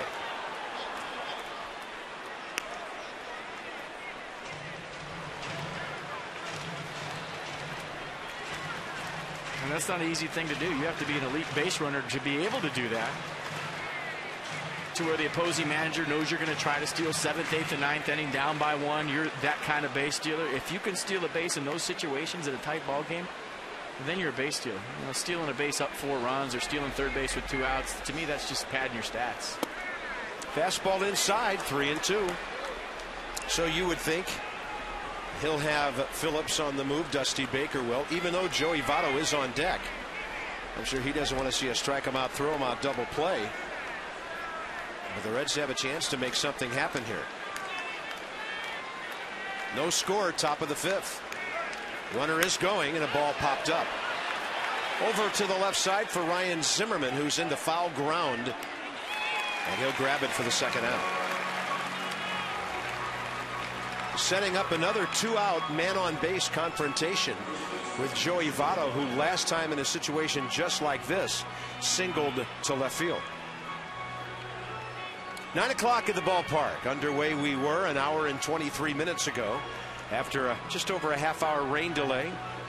Weather has stayed nice on an 86-degree evening here on Masson HD. 3rd game of the series. And then the Nats 1 week from tomorrow night will be in Cincinnati.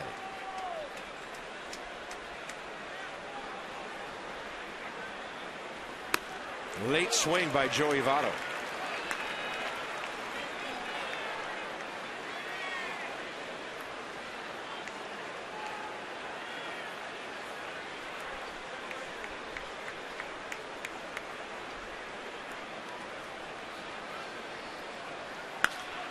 A little bit late on that one, but hits it with authority into the corner. Johnny Gomes runs it down, slams into the 336 mark, and holds on to the fair ball. Inning over. What a play, Johnny Gomes. No fear at all. The fence is approaching, and he wants the baseball. He runs square into the fence. Nice play.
Check in with Debbie with our FCS sideline report.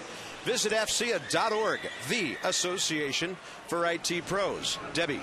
Well, Bob, after Johnny Gomes was drafted by the Rays back in 2001, he had 2 contracts in front of him. A baseball contract to sign with Tampa and a contract to enter the Marines.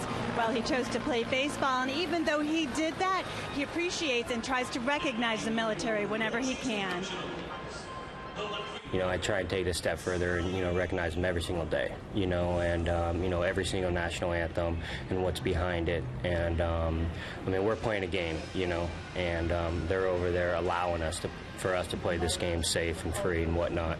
So, I definitely don't take it for granted and, give my shout-outs as much as possible to those guys.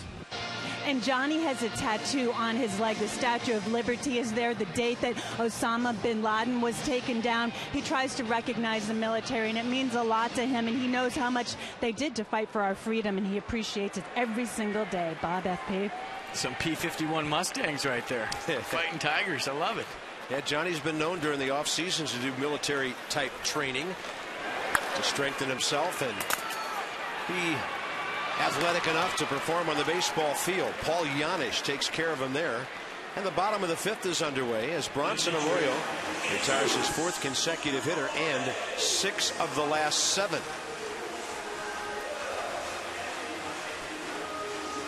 Jesus Flores and Jordan Zimmerman now the combatants in the bottom of the 5th inning.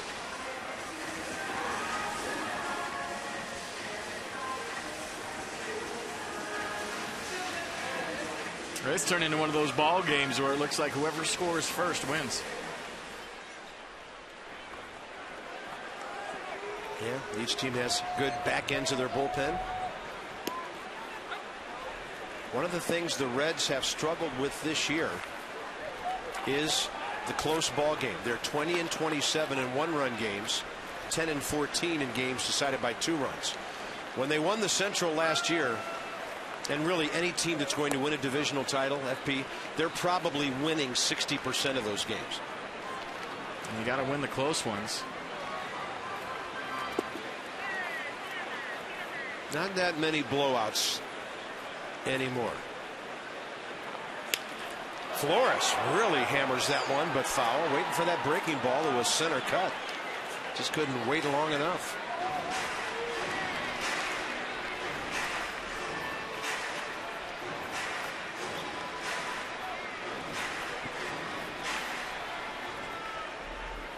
Jesus pulled the ball to Cairo at 3rd, first time up.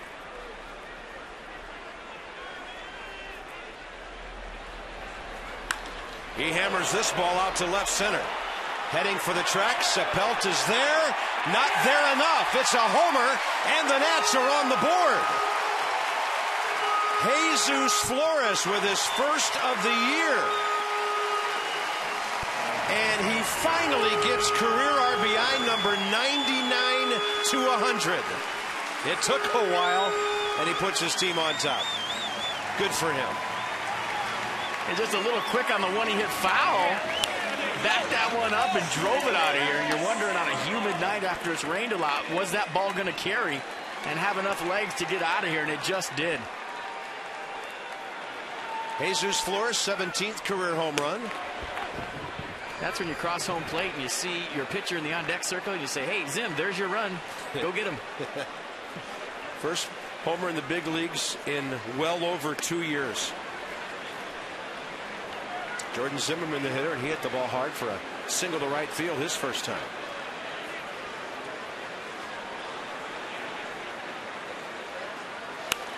And a breaking ball fouled over the dugout. Last time Jesus Flores, of course, was with the Nats prior to this year.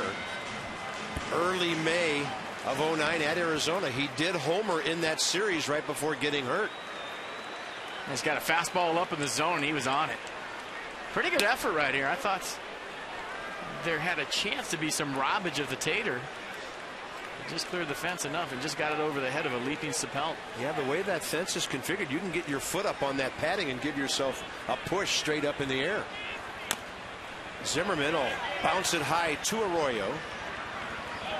Close play. Look at Jordan Zimmerman getting down that line. 2 outs. Let's look at the home run one more time. short stride, right to the baseball. Very short, compact, powerful swing. We've seen that from Flores, and the more he plays, the better he gets. Pretty good effort right here from Sapelton. I think, Bob, if he did what you said, he might have had a better chance, but that's just a matter of getting back to the fence in time. I mean, in order to rob a home run, you have to be so fast because you have to get to the fence. Usually home runs are hit hard. And you see a lot of times home runs are robbed in situations where outfielders are playing no doubles. It's late in the game and nothing can be hit over their head, so they have a chance to get back to the track, stick a cleat in the wall. Desmond waiting for that breaking ball, and he pops it up to short. That'll be a quick fifth inning, but the Nats take the lead. Jesus Flores, RBI number 100 as a big leaguer on a nice blast to left center. And he gets the Nats into the sixth, ahead 1-0.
Jordan Zimmerman tonight and hitting the home run. Let's have a look at the Reds box score. They had a scoring threat with a couple of guys aboard in the third. They had first and third in the fourth with one out. The double play ball off the bat of Giannis killed that one. Ryan Hannigan, though, is 2 for 2 at that number 7 spot. He would bat fourth if it gets that far here in the top of the sixth. Jordan Zimmerman, by the way, up Pete, trying to go 6 innings for the 20th time this year. Oh, nice pick by Espinosa. That turns that into a 1-pitch out on Jay Bruce.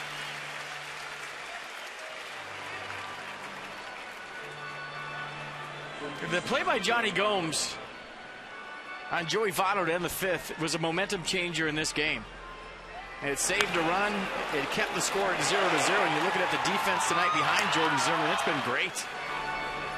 We've seen that from Danny Espinosa all season long. Going to his left, lots of time. Doesn't matter where he is in the outfield. He's got the arm to throw anybody out.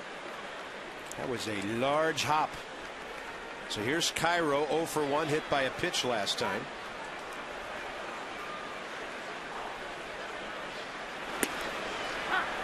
And some high gas for a strike.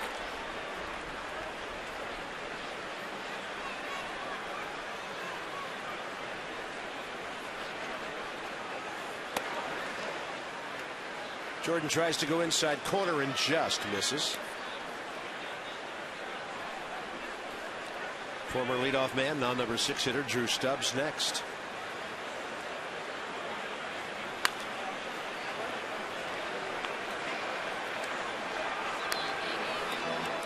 They're having rain up in Philadelphia. Phillies leading 3-0, third inning, and that one against Arizona stopped at the moment. Braves have scored a run bottom of the fifth on a Chipper Jones homer, his 11th, and in the 7th now they lead the Giants 1-0. Here comes Zimmerman for a nice big hop, and 2 quick outs for Jordan Zimmerman. Potomac Nationals down at Fitzner Stadium in Woodbridge, defending their Carolina League Championship. Hey, the season's getting short, running out of home dates. Drop them a call at 703-590-2311 or log on to PotomacNationals.com find out how you can enjoy some great high A minor league baseball before now and the end of the month.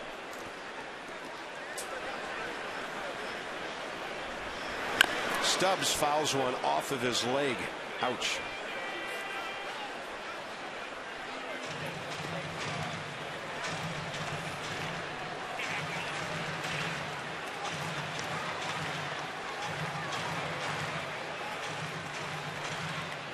Nats have held him to 1 for 10 in the series, and that's when he had a hit in his first appearance, starting off the entire series Tuesday night.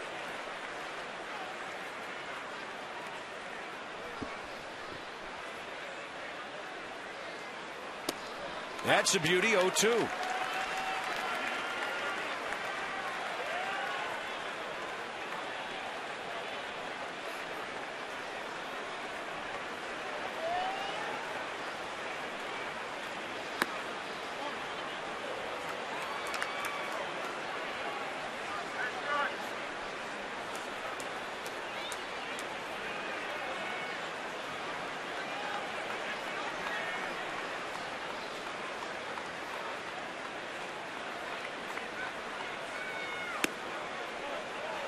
I like what Jordan Zimmerman's been doing tonight between pitches. Whenever he feels like he's rushing or a little quick to home plate, flying open, he walks to the back of the mound, slows the game down, cleans off his cleats, kind of like a little reset button, gets back on the mound and makes the adjustments.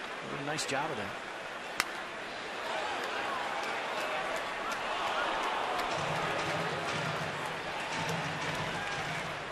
Kind of your own way of slowing the game down, taking a deep breath, thinking about what pitch you want to throw next. Get a good positive thought in your mind before you deliver the next pitch. 2 balls, 2 strikes. He goes breaking ball and misses. Another long count. Nats will have a decision to make here shortly. He'll be just under 100 pitches if he ends the inning now. Through 6. So is it about the pitches or about the innings? Combination of both.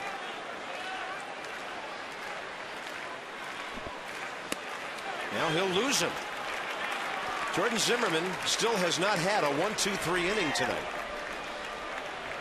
Let's finish off our AT&T trivia as we talk about local connections. Ron Hannigan born right here.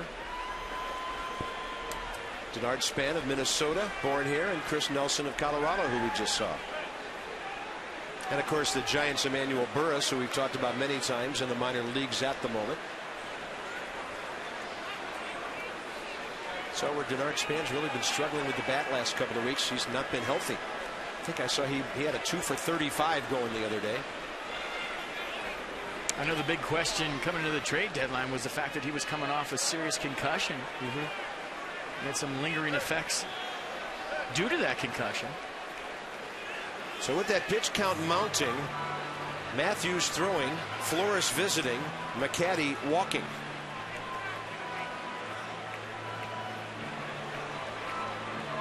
And this is just a breather, and a big long one at that. And now Desmond joining. Shortstops are so nosy. They're the captains. Just got to know what's going on, don't they? No, they're the captain of the infield. Yeah. They're like the quarterback, and they should know what's going on. You see Troy Tulowitzki do it all the time in Colorado. You go to the mound, you figure out what's going on. Maybe it's 1 word, maybe it's 2 words, but when you're the shortstop, you're the captain of the infield, and you should go to the mound. It's a little longer than the umpires usually there before they break things up. Jordan working up a huge sweat on a night like this.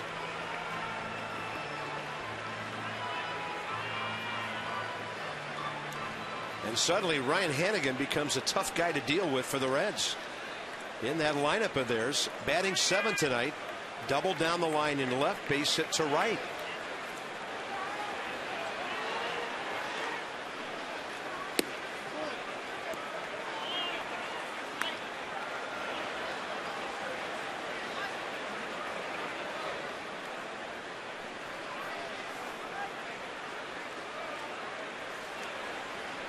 Drew Stubbs with 29 stolen bases at first. Only been caught 7 times.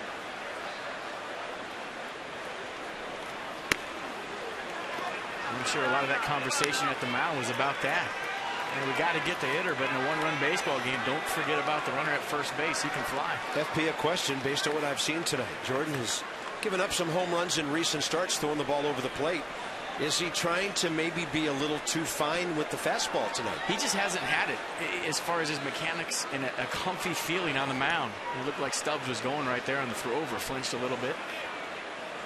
The reason I ask is we just don't usually see him miss this much with the number one. He's just never really been in sync. You know, pitching is about rhythm. A lot of times power pitchers, it takes them a couple innings to settle into games and get into their rhythm. I haven't really seen him do that tonight, but he's done a great job of battling and fighting through. And I think when you talk about good pitchers and the better pitchers in the league, they win on days like this.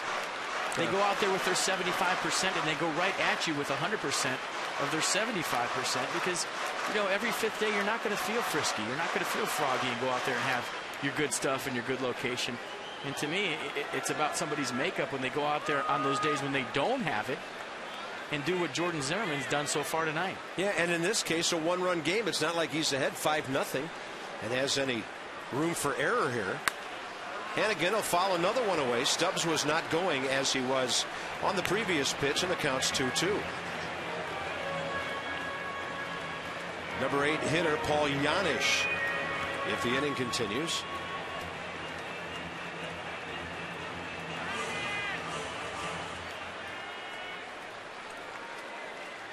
I'll tell you what, and the guys on defense realize that. They know that. They're watching every pitch, maybe miss a location here or there. And you know what? When you see your guy battling like that, you want to battle too. Runner going on 2-2. Desmond was covering, and he can't get back to the ball. So that time, the Nationals had the shortstop covering the bag with a right-handed batter in there. 2 on, 2 out. Yeah, look at the pitch. Supposed to be a fastball away. It was. And Ian Desmond was there on the ground, just reaches out, can't get it. And now Davey Johnson's coming out to get Jordan Zimmerman, who's labored through this inning. But I'll tell you what, all in all, 102 pitches, 6 hits, no runs to this point without your best command of the year. I think that's a pretty gutty outing from Jordan Zimmerman. Walked a couple, struck out just one tonight. Got a big double play earlier, and the call to the bullpen packaged by the UPS store. Zimmerman gone, and we love logistics just like UPS.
Time for the Coors Light Freeze Cam.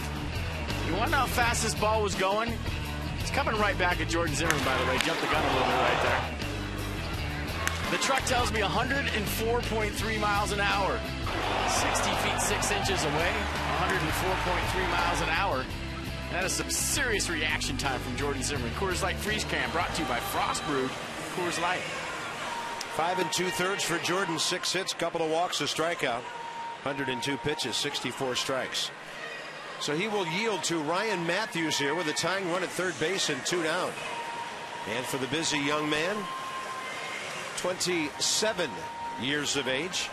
Matthews will make his 28th big league appearance, 2.70 ERA, 27 innings, 24 hits. So he's facing the number 8 hitter here. At least the Reds to this point have not sent anybody to the on-deck circle. Pitcher spot is due.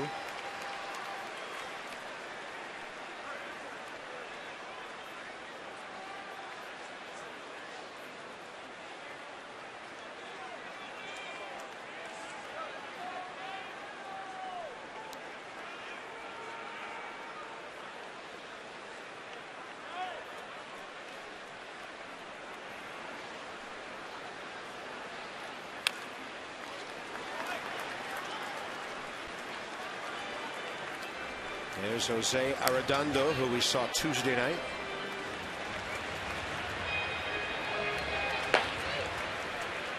On deck circle empty. Arroyo is at the bottom step of the dugout with his helmet and his bat.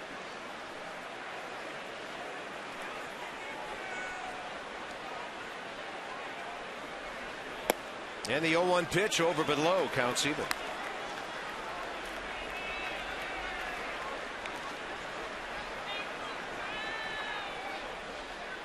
Paul Yanes 0 for 2 tonight and 1 for 6 with a walk in the series.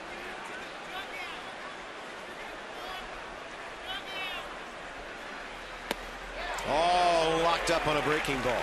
Good slider right there from Ryan Matthews. Yanes sitting dead red, 1-1 fastball. Didn't see the rotation, definitely full, but watch the break. Late and crisp.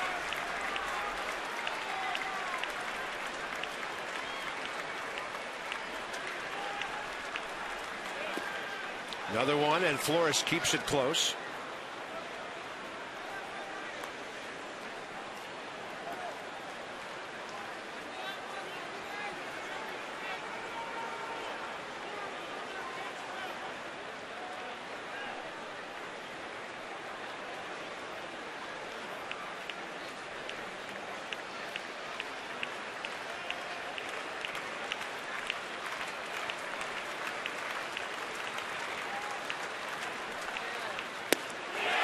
Jams him with a hard sinking fastball.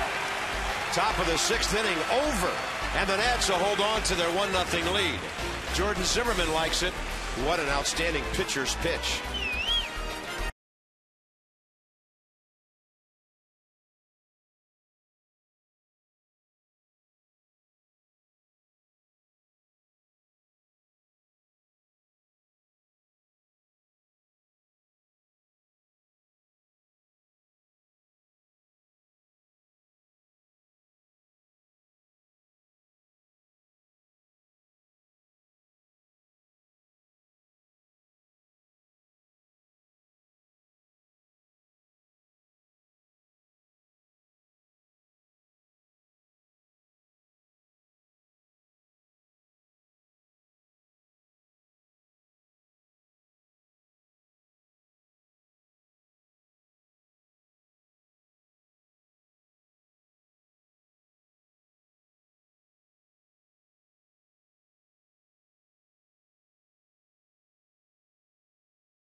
As we go bottom 6.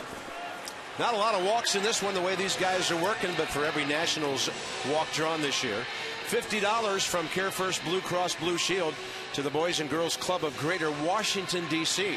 366 walks to date and over $18,000 given.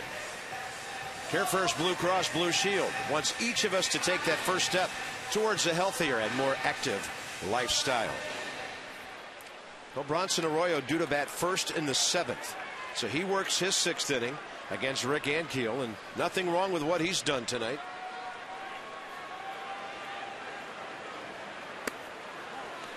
Not enjoying some of that hefty run support on the road that this season on the average he's gotten from his teammates.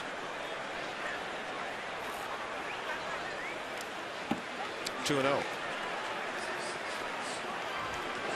Those last 2 pitches from Bronson Arroyo might be the most he's missed on location all night long, back to back. That first pitch up in Ankiel's eyes, that one to the backstop. Semi shift on for Ankiel here. Look at that cue shot. It comes back fair down the third base line, and he's out on a close play. Bouncing throw from Miguel Cairo. I've seen that more this year than I've seen in my life. Remember, Jesus Flores in Chicago hit one right toward his own on-deck circle in the first base line. It came all the way back. And look at the spin on this ball. It's still spinning right there. I'm surprised it wasn't spinning in Miguel Cairo's hand after he transferred it from his glove. Probably was. See the throw. Good pick by Joey Votto at first base. Here's Ryan Zimmerman. And if you're playing the Nats, it's important to not have anybody on base when this guy's batting. So that could be a big play. Ryan hit the ball hard, lined out to right. Hit it not so hard, but placed it beautifully to left field for a base hit. So he's 1 for 2 in this series, 5 for 10.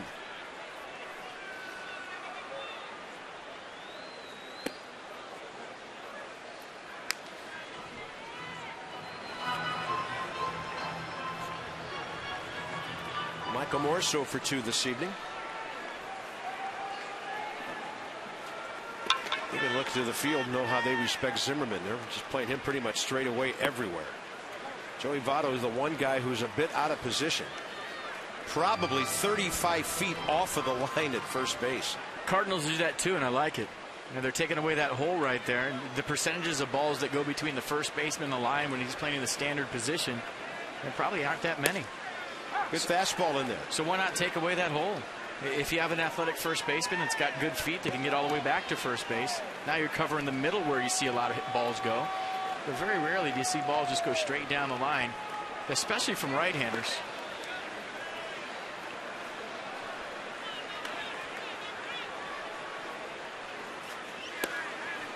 Well outside, 3-2.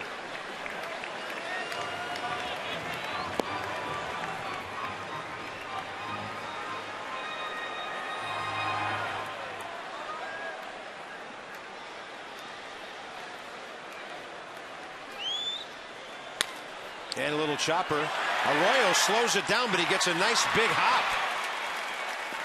I thought that ball was going to hit the back of the mound, maybe just die in the grass out there. 2 outs. Man, pretty good athletic play by Bronson Arroyo. Misses it on the first try, but it hops right up to him. Gloves it, hits the side of the mound, right up to him. Little Super Bowl effect. Got plenty of time to get Ryan Zimmerman. All right, he's trying to finish with a flourish tonight. Facing Michael Morse, as the Reds most probably will have to hit for him in the 7th.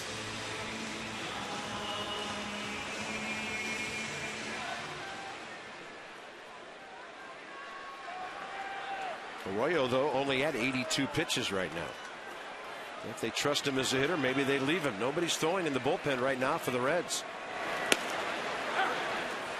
Nationals box score featuring one big swing tonight. Jesus Flores 1 out, bottom of the 5th, a solo home run.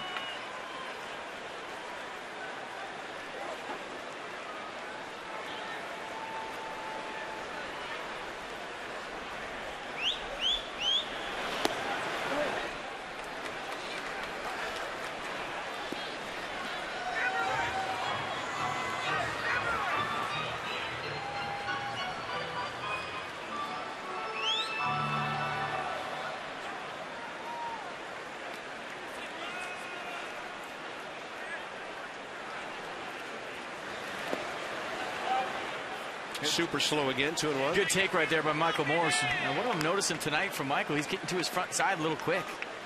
When he's locked in, he stays back, and I think that's what he's telling himself right now. Just see the baseball and stay back. Just by the way he took that pitch, all his weight was on his front side. When he's locked in, he takes that with all of his weight on his backside.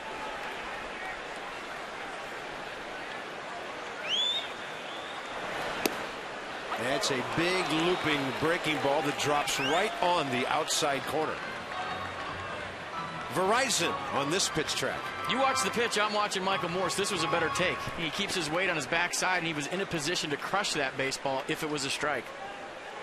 Verizon, America's largest and most reliable wireless network with pitch track. Then he has to lean back on a fastball up and in. Bronson Arroyo pretty crafty tonight, in and out, up and down, changing eye levels.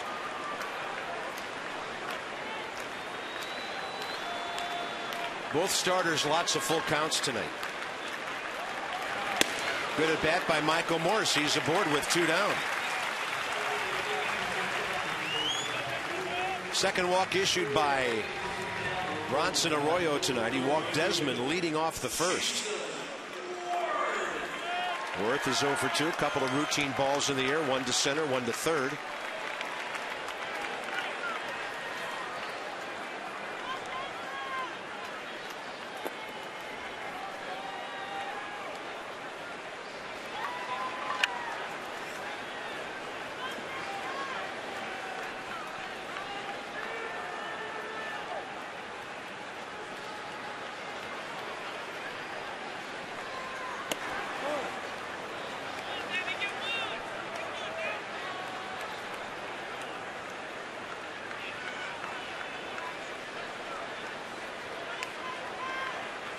Worth in this series 1 for 8, 2 walks.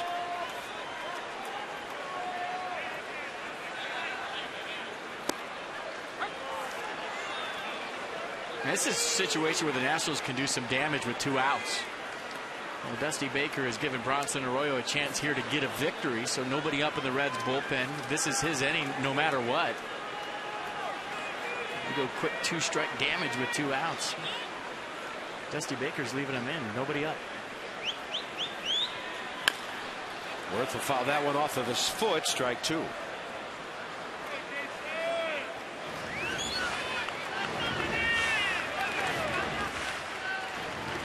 that's what good managers do. You leave your starting pitcher out there in close ball games so that if he can get through that inning, he qualifies for a win should you score some runs in your half.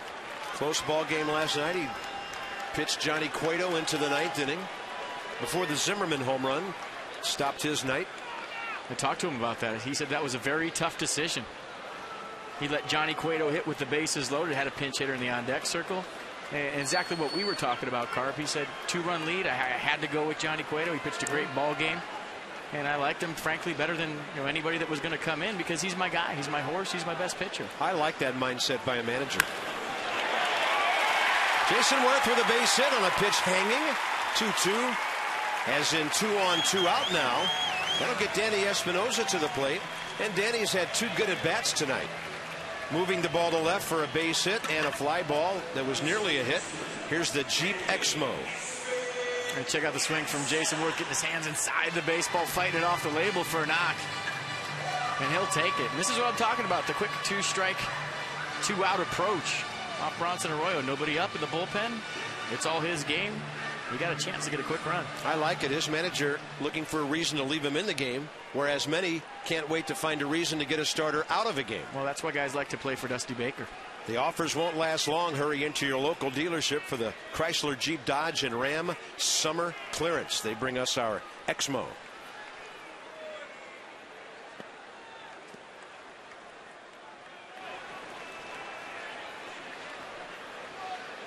Well, Danny Espinosa has had that opposite field thing in his mind twice.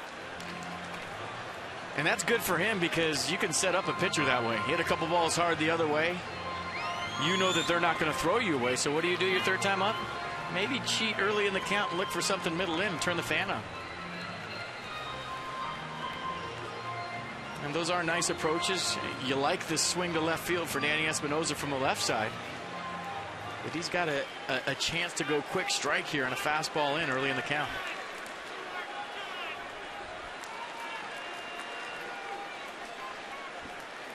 Bullpen phone has made its chime out there in left field, and they're scrambling to get somebody up. They had Jose Arredondo up earlier.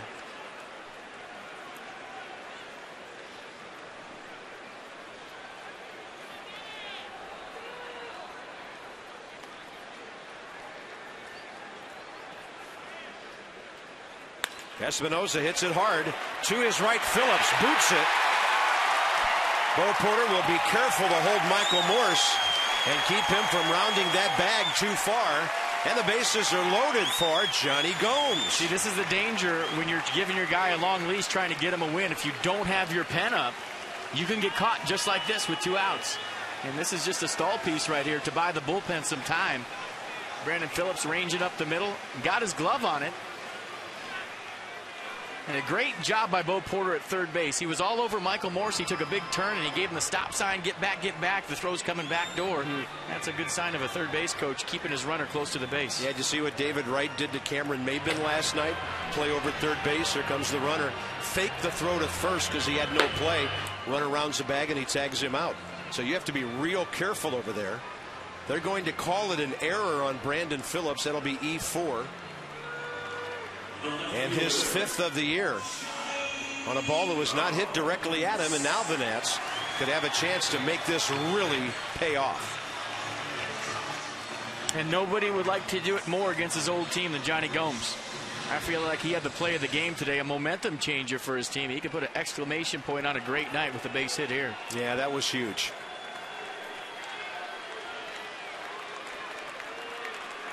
Now they've called it a hit. I think Espinosa will take that for a 2-for-3 night. That must have been 2 out of 3 heads or tails. That's why I said on a ball not hit right at him, that was hit sharply. Not by any means a routine play.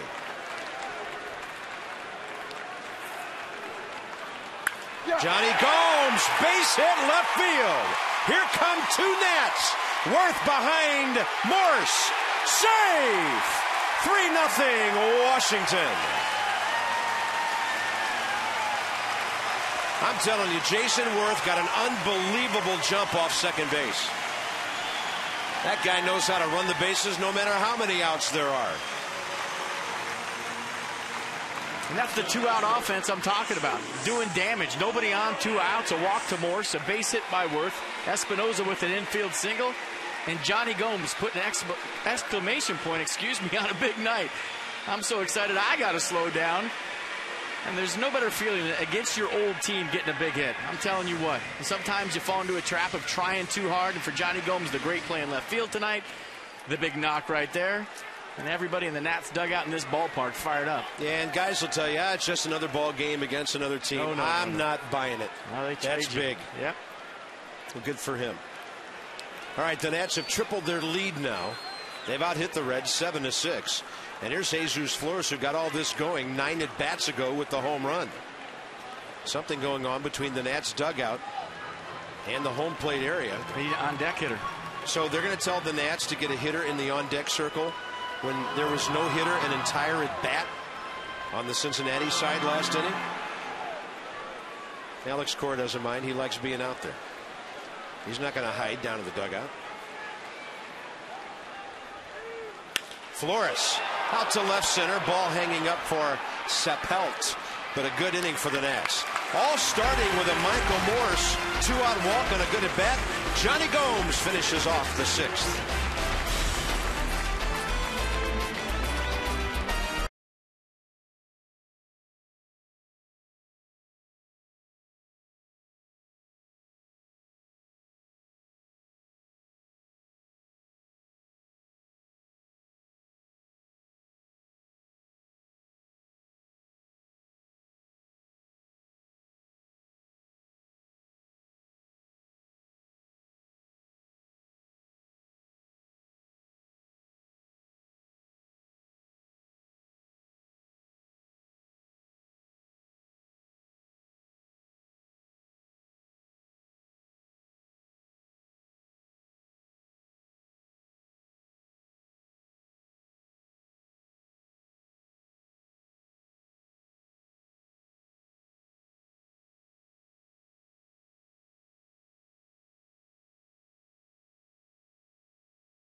the top of the 7th, 3-0 Nats.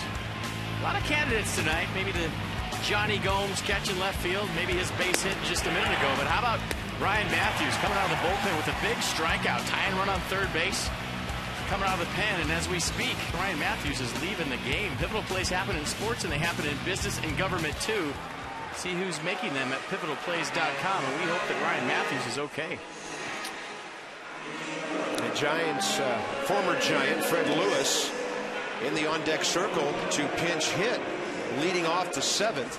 So the Nationals will bring in Henry Rodriguez. It'll still be a right-handed, left-handed matchup against Lewis. We'll take a break and bring you right back to Nationals Park, 3-0 Washington.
Nationals baseball on Masson, brought to you by Honda.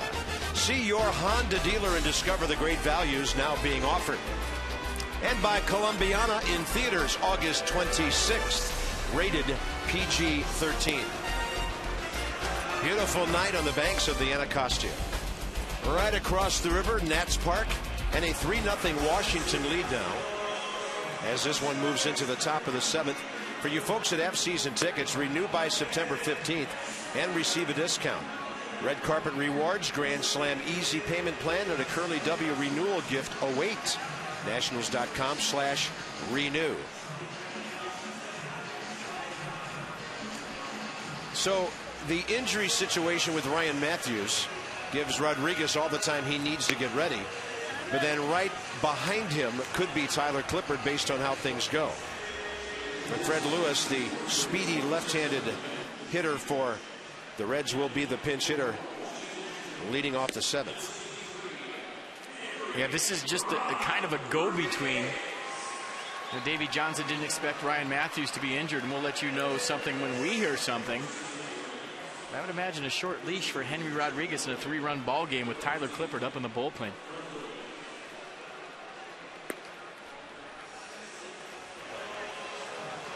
Fred Lewis as a pinch hitter, very, very good for the Reds this year.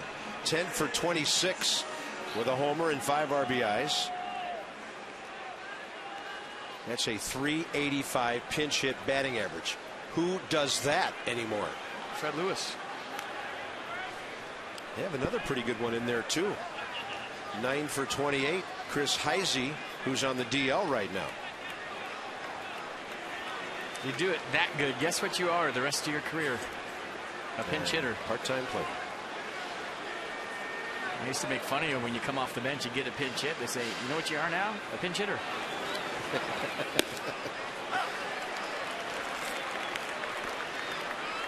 Just feel the love in those clubhouses and dugouts, don't you?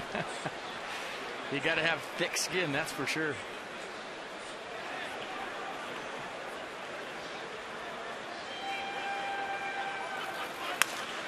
Little chopper left side. Desmond's got to hurry. And in his haste, he doesn't pick it up. could be ruled his 19th error of the year. I don't think he gets him if he fields that. Fred Lewis can fly. Yeah, kind of a half. And I think you and I would score it that way. We'll see what the scorer does. Because I'd give him a hit. Yeah, kind of a half swing. He's already out of the box. You see the swing right there. And Fred Lewis can fly, folks. So if Ian Desmond fields this cleanly, it's going to be bang bang at first. And as we predicted, E6. But you would have liked to see what would have happened. How big do those 2 runs driven in by Johnny Gomes look now? Long way to go here. Brandon Phillips, the hitter. A walk and 2 singles tonight.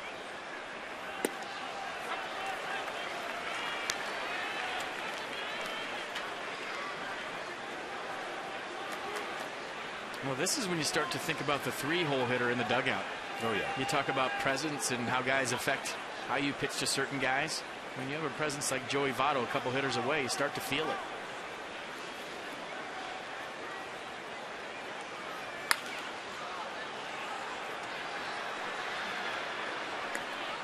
I'd venture to say if Brandon Phillips led off for an entire season, he probably would walk 25 times in 6 months. He is a hacker.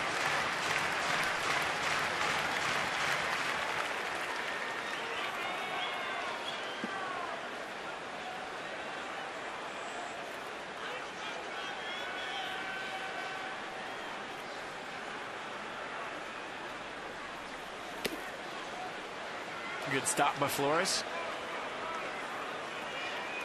It's not easy to do on triple digits, folks. You just throw your glove like that to the backhand side and feel the short hop. Yeah, we may not pay enough attention to that. We talk about hitter reaction times. How about catcher reaction times? See that pad right there in his glove with his finger sticking out? He's going to use it when you're catching Henry Rodriguez. Breaking ball gets away, secondary lead, and Lewis is at second base. A good read by Fred Lewis. You're on first base, you don't have the steal sign, nothing else to do. You look for something in the dirt. You watch the ball out of the pitcher's hand, you see the down angle. And as soon as you see the catcher go to his shin guards, you take off. You got speed like Fred Lewis, even if the ball bounces off his chest protector, he fields it cleanly, you're still going to get to second base.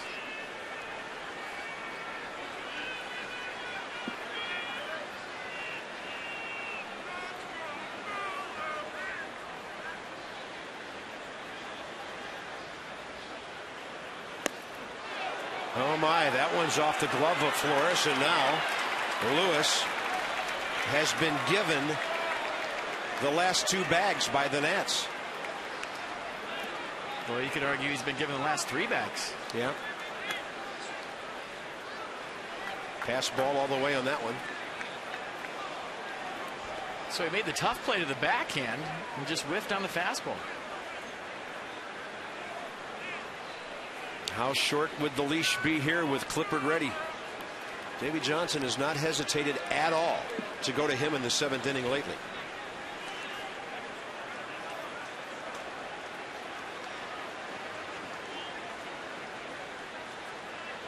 Three-two pitch. Bouncing ball. The Nats will take the out. It's a good thing Morse is quick because Rodriguez did not cover first base. And it's a 3-1 game. That might influence a manager to make a change right now. FP, if you're in the late innings of a close ball game and your mind's not working, I mean, you got to get over there. That's the first thing you got to do. You see him go, stop, go. You got the speed of Brandon Phillips. And he definitely beat Henry Rodriguez to the bag.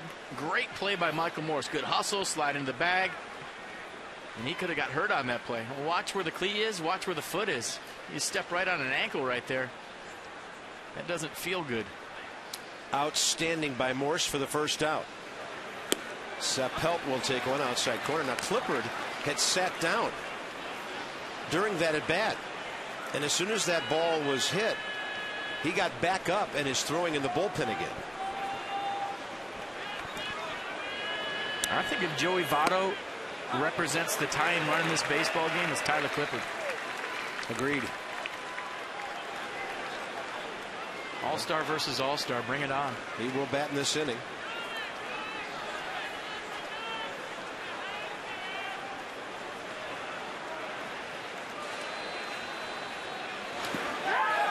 Rodriguez locks up Sapelt for the second out. Davey Johnson talking to Steve McCaddy. Decision time. Only good news is Votto cannot tie the game. Hey, look at the curveball in the dirt. That's nowhere near. And that's a good play by Flores. Nice block, staying soft, keep the ball in front of you. Joey Votto 1 for 3 tonight, but Johnny Gomes robbed him of an extra base hit in the left field corner. And you don't see Joey Votto swing late very often.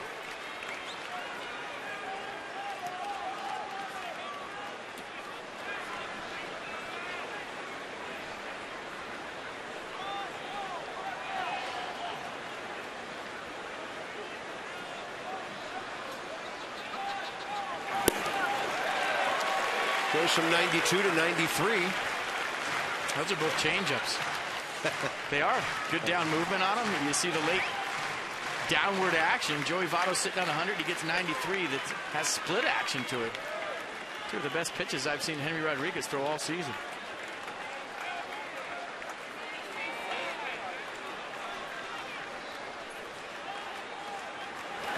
Another changeup. Look at that thing turn over. Wow.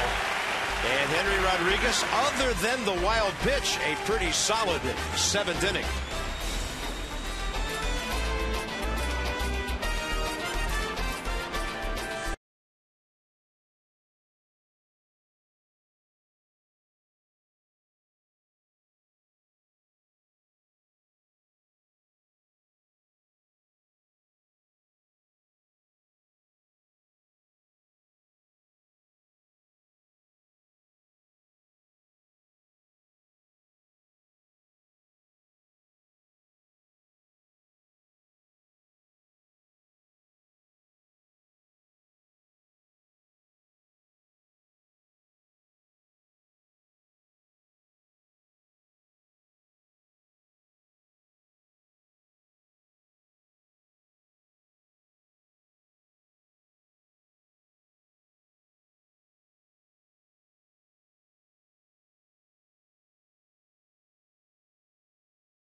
Type series that we might have expected with the Reds and the Nats. There's been some good pitching in this set, and tonight that includes Bronson Arroyo and Jordan Zimmerman, and then some key hits here and there, FP, deciding this 3-1 ball game so far. Yeah, but tonight's been about Johnny Gomes. It's been the Johnny Gomes show against his old team, and this play right here, after we show him chatting with his old teammates, doing a little catching up, momentum changer. Brandon Phillips on first base with 2 outs.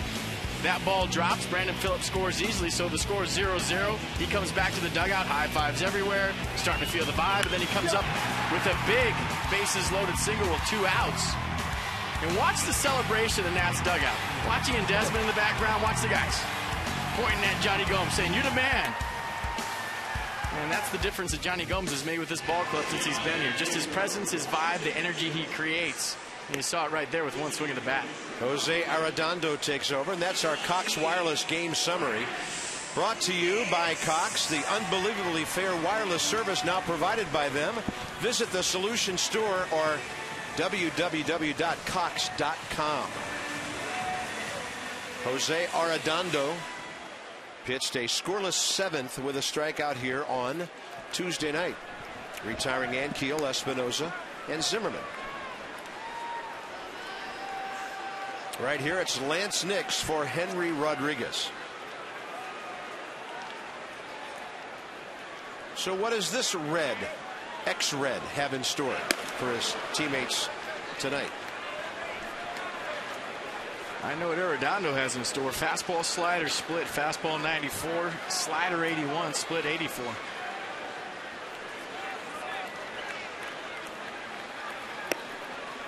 Well, that really sets up the bullpen when you don't have to use Tyler Clippard until the 8th inning. I'll tell you what, Carb, we've seen a lot of things from Henry Rodriguez this year. That sequence to Joey Votto's the best 3 pitches he's thrown all season long. Changeup, changeup, changeup. Thanks for coming to one of the best hitters in the National League. Yeah, I know everybody digs 100, 92, 93.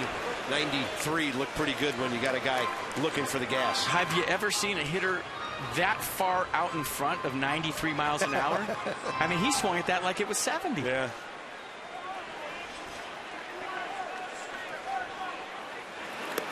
There's that splitter. And Lance Nix goes 2-1 here.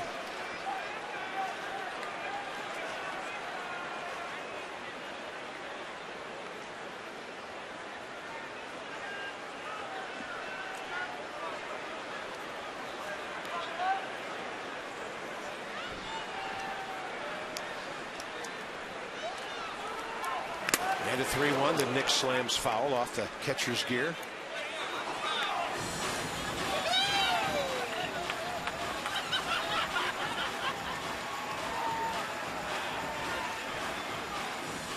And that's one of those hockey-style great Gazoo helmets right there. There's been a debate. Which one absorbs the pressure from a foul ball better? I like the old school ones myself. Way upstairs, and Lance Nix draws a leadoff walk. Not an easy guy to give a base on balls.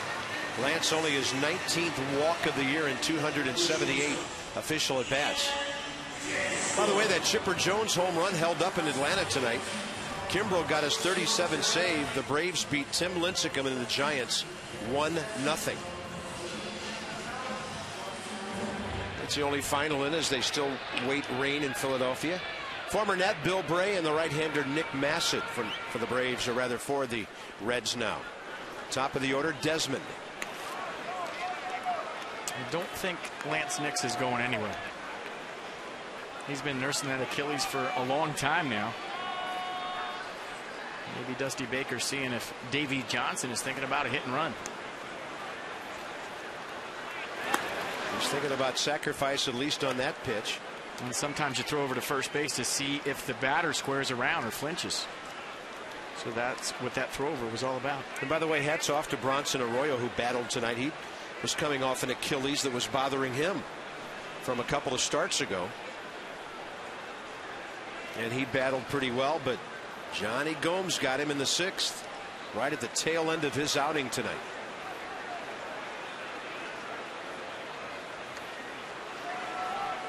And Jose Arredondo obsessed with Lance Nix. Oh, Dusty Baker's trying to see if Ian Desmond is bunting. That's all. He's thrown over to first base. You watch the hitter's hands. If they start to come forward and square around, you know he's bunting. You put on defense. Any kind of movement, sometimes hitters flinch. And he wants to know if Desmond is bunting. He squares early and somehow gets the bat on that thing. That was some sacrifice bunt. 3-4, Votto to Phillips.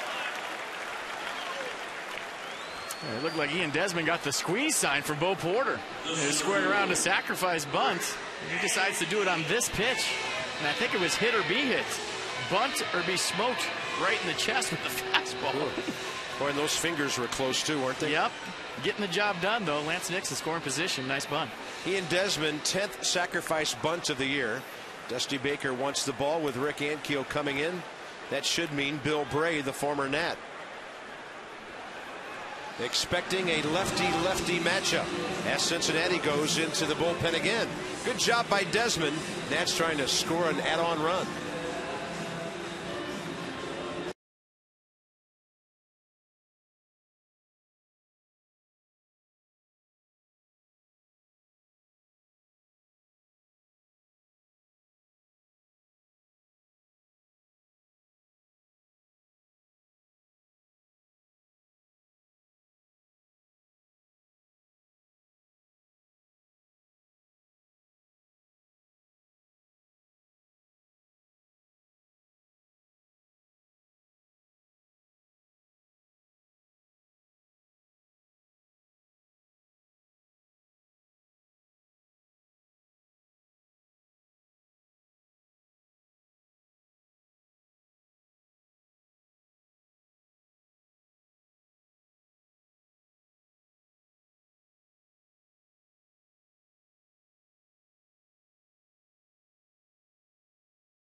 second base.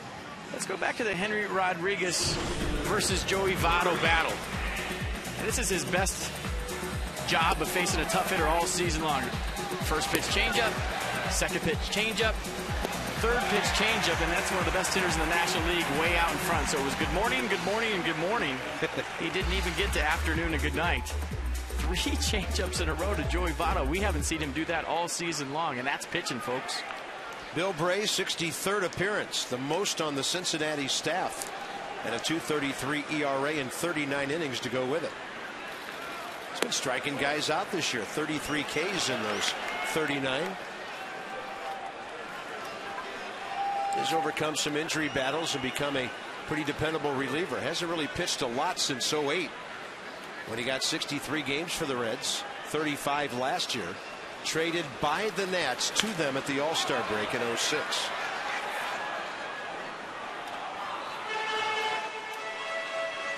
Rick Ankiel tonight 0 for 3 and 3 for 11 in the series.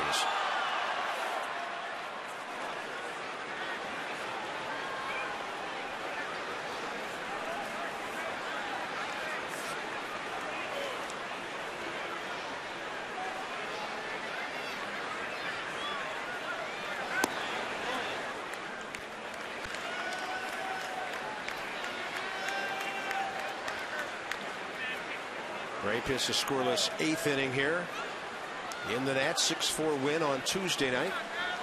Top 3 in the league in appearances with Zimmerman looming.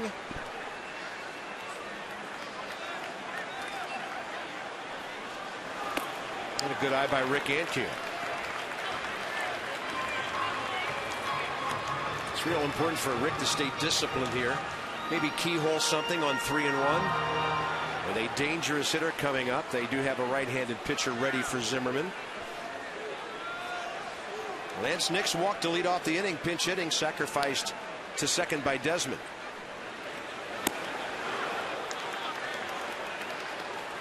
And Bray humping up with 93 on the fastball.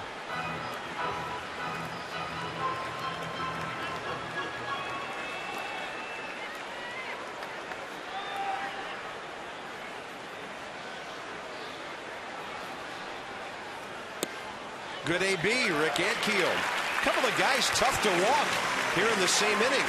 Nix and Ankiel, and here comes Dusty again. So that'll be it for Bill Bray. As they'll look to Nick Massett now. This will be a pretty good power matchup with Ryan Zimmerman.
Brought to you by your local Ford dealers and by Navy Federal Credit Union. A loan from Navy Federal makes car buying easy. Visit NavyFederal.org to calculate your payment.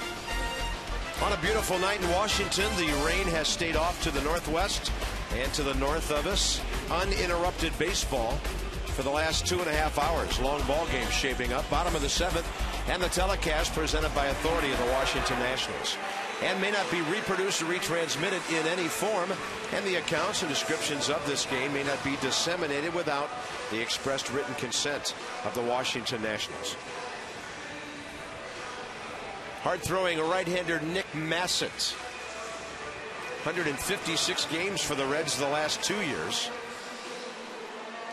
And number 61 here tonight. Fastball, cutter, curveball split for Massett. Fastball averages about 94 miles an hour. Meanwhile, Tyler Clippard in his 4th inning of work in the bullpen. He's loose. And there's Zimmerman. Well, the Reds just scored that unearned run in the top of the 7th. And a chance for Ryan to put an exclamation point on this evening for his ball club. If he gets a fastball out over the plate right here, he might put a real exclamation point on this.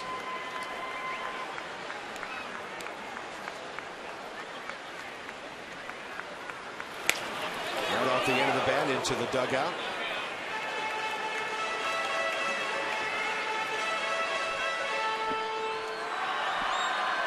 Twenty of Ryan's 29 RBIs with runners in scoring position. On base for the 24th game and possibly building another hitting streak here.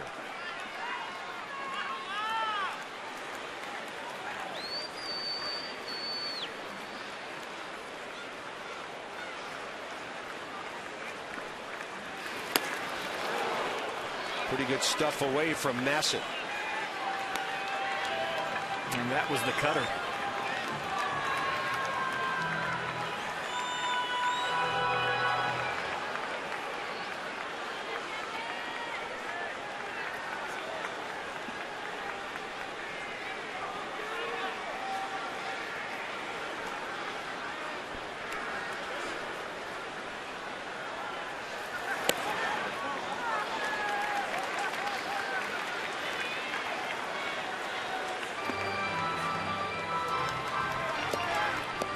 Hasn't really thrown a pitch to keep Ryan Zimmerman from diving out there for that fastball away. He's going to go out and get that and drive the ball the other way. Going out there again. 2-2 and a great take by Ryan. You throw everything in one location and you don't throw anything to get him off of that location. Something on the inner half to make him think. Well, he just dive right out there and smoke the ball the other way. How does Davey Johnson feel about contact here? We'll see what he does with the runners. I think Lance Nick's wheel will determine that. 3-2 with 1 out. He's feeling good. They'll send him. They are holding as Zimmerman holds, and the bases are loaded. What a good at bat by Ryan Zimmerman. Seeing some tantalizing pitches, and the Nats have loaded the bases without hitting the ball on walks given up by 3 different pitchers.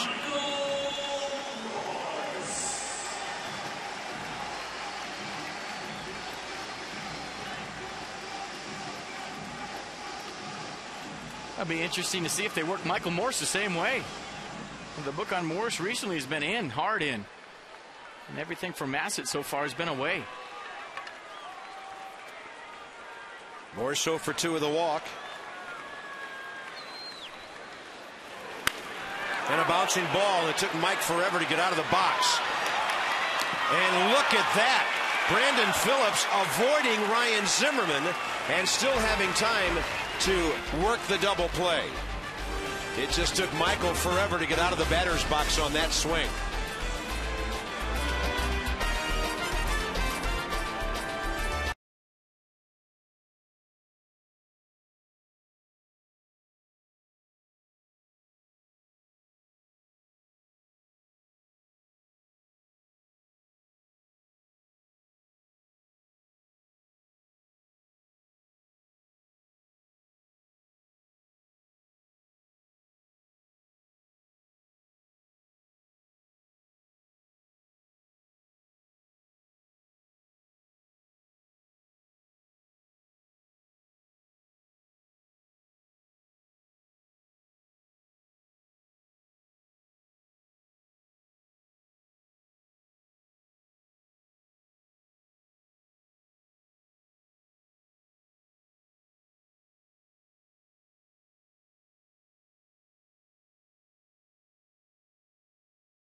Whose inning this is.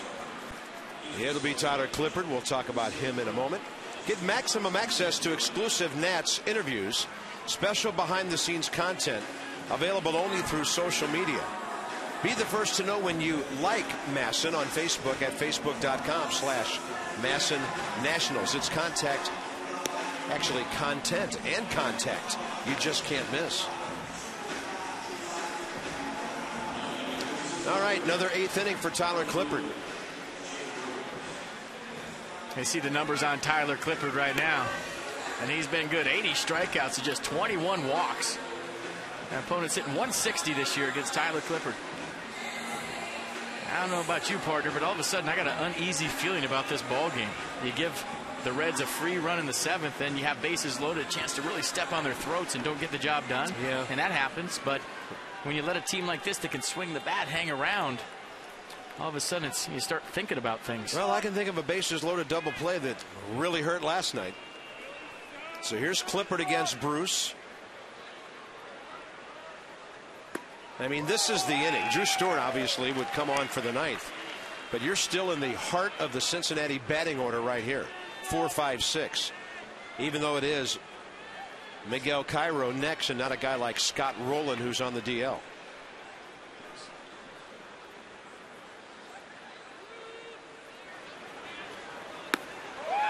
That is a very interesting swing.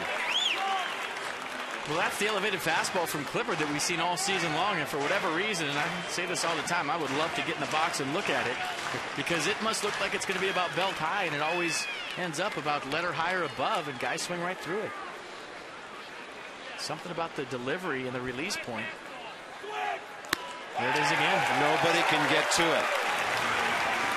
3 strikeouts in a row by the Nats bullpen here. It just must look like it's going to come downhill right about belt high, and it just stays above the belt every single time. And I think if it was 89, 90, you could get on top of it, but it's fuzz. 94, 95, tough to catch up. And where it really gets fun is when you drop an 80-mile-an-hour changeup off that 94 up in your eyes. Here's Cairo. 0 for 2, hit by a pitch tonight.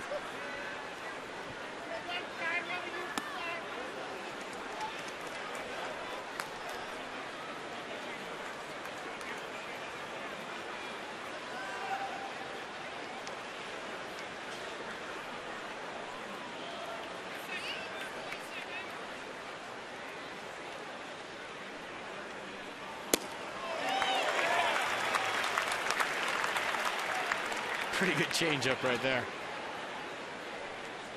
The likes of which right-handers just are not used to from right-handed pitchers. That, and it's 15 miles an hour difference from the fastball. That's a huge split.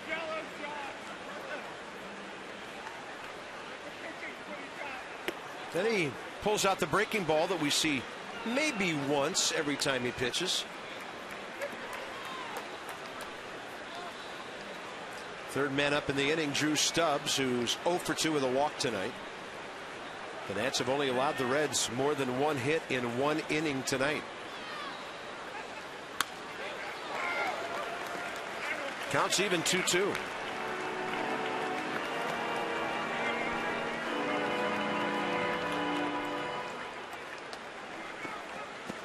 Debbie Taylor in a moment will have an update on Ryan Matthews, who had to leave after facing that one-hitter Yanish and striking him out in the 6th. That was a big out.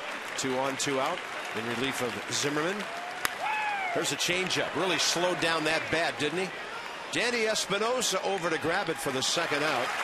All right, Debbie, what's going on with Ryan Matthews? Well, Ryan left the game, Bob, with right shoulder tightness, and he is listed as day-to-day. And some other injury updates to get you updated on. Bryce Harper apparently left his game. He had a hamstring issue. He got a single and was going from first to third and had to be carried off the field. So we will give you more information on him as we get it as well. Well, hopefully everything okay with Ryan Matthews and Bryce Harper. And here's Drew Stubbs, walked last time. And Clippard has him leaning back.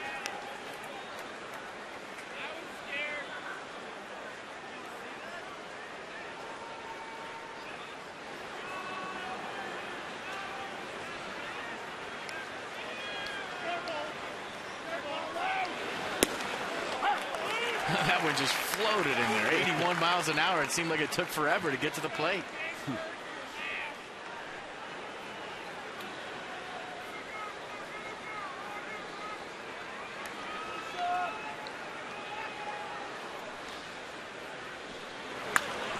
Goes fastball up and overpowers the hitter.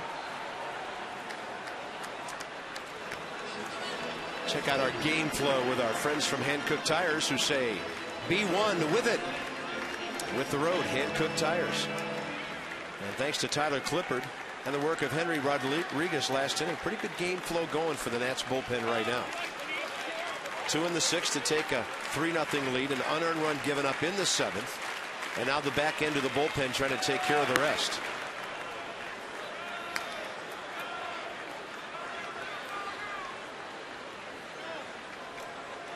It must be such a fine line for Tyler Clippard to throw that elevated fastball. You want to throw it just high enough to tease the hitter into swinging at it. But if you throw it too high, it's an easy take. Like that. There's that one zone from about, I don't know, halfway under the letters to your neck, to where as a hitter you see it and you think you can hit it. Anything up in your eyes you usually take.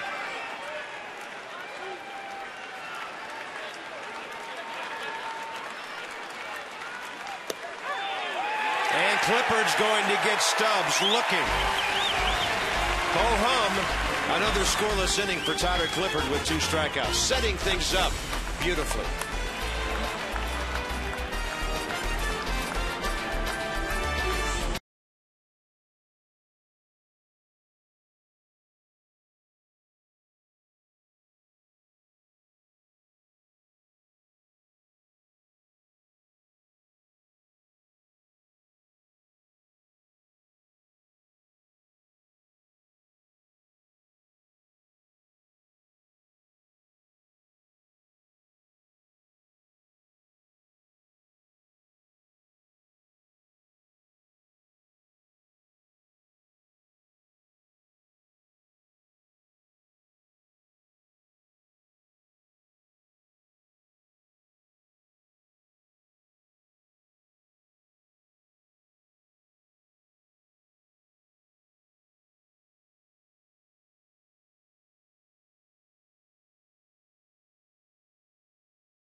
Let's go back to the 5th inning. Jesus Flores.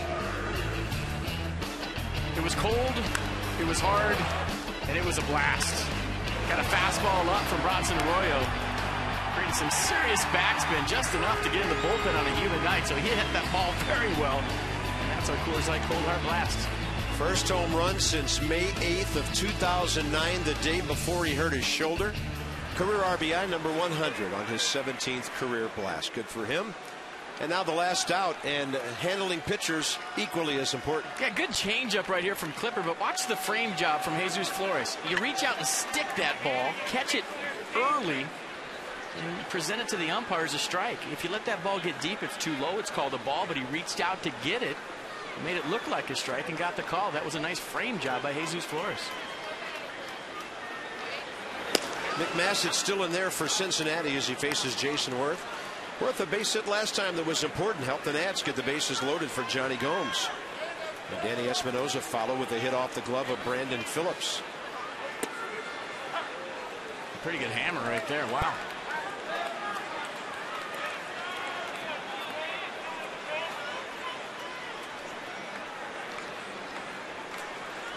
Worth, Espinosa, Gomes. Bottom 8. Washington on top, 3-1. No swing, says Angel Campos.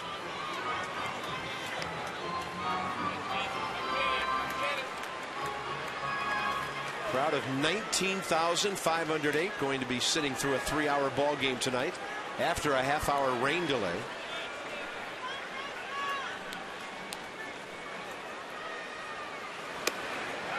And that's outside, 2-2. Yeah, trying to repeat that hammer he threw the first time. That's 3 in a row for Massett. Jason Worth seeing it early.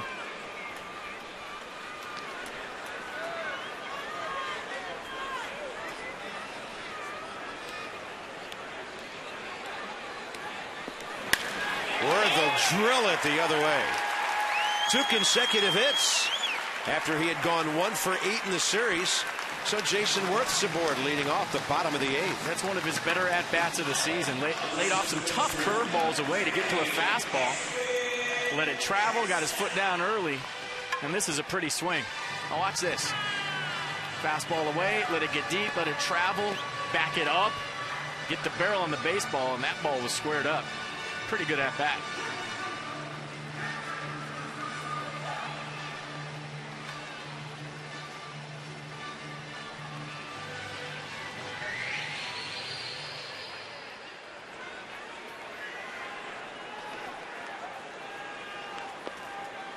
Danny 2 for 3 tonight, lined out to left. The only time they've retired him. He's going left field side again. Dave Seppelt near the line, grabbing the fair ball for the first out. It's time for our forward drive of the game. Let's go back to Johnny Gomes' last at-bat. They came in the 6th inning. Bases loaded, 2 outs.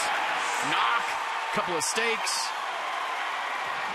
Big swing of the bat for Johnny Gomes against his old ball club. And check out the Nats dugout. They fired up. Johnny Gomes is. That's a forward drive of the game. So we had the big play in the outfield tonight. The big at-bats, a couple of RBIs.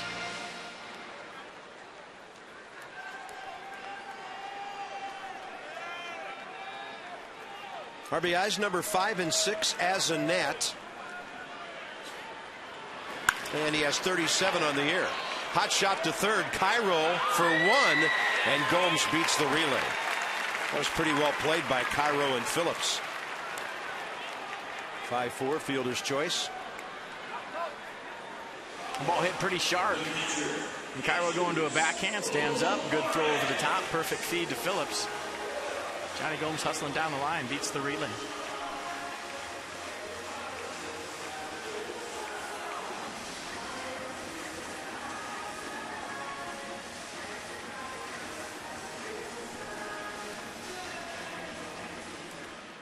Drew Storen getting ready.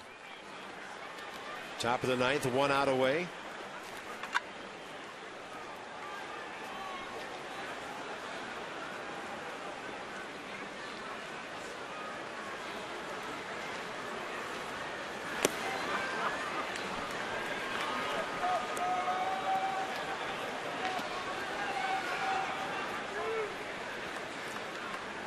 Hey, the more I see Jesus Flores play, the more I like him. You know, when he came up originally, you could tell he's a little bit rusty, maybe a little bit nervous pressing at the big league level for the first time in 2 years. The more experience he gets, the more starts he gets. You know, his swing's getting there. He's receiving well, calling a good game, throwing well. The more I see, the more I like. And out to right center field. That'll do it for the Nats in the 8th. Here we go. Drew Storen has 32 saves on the year. He's on the way.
Roy Oswalt for the Phillies tomorrow night. They're coming to town, and his career record against the Nats is 6-4 with a good 3.17 ERA. Livan Hernandez takes to the mound for the Nationals. It'll be his 26th start, and that'll get us going on a very interesting weekend whenever we get invaded by those Philly fans. Ballpark should be just about full all weekend long. First of 3. Johnny and Ray, Nats Extra, before and after the ball game, starting at 6:30 tomorrow night on Crystal Clear, Masson HD. Hey, you can take the Nats with you everywhere you go this season. Every game live or on demand on your computer or your favorite device.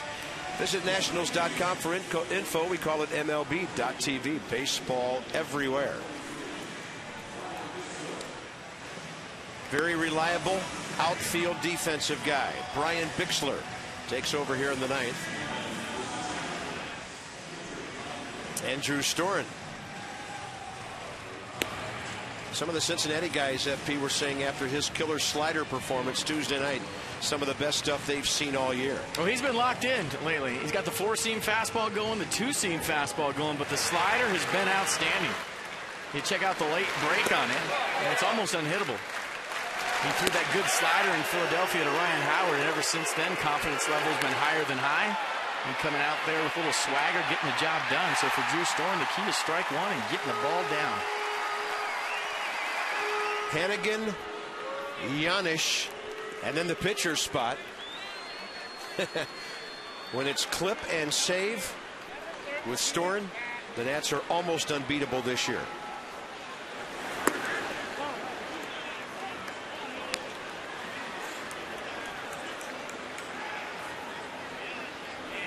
Ryan Hannigan's had a great night. He's 3 for 3, a double. He's used the entire ballpark, left, right, and then center.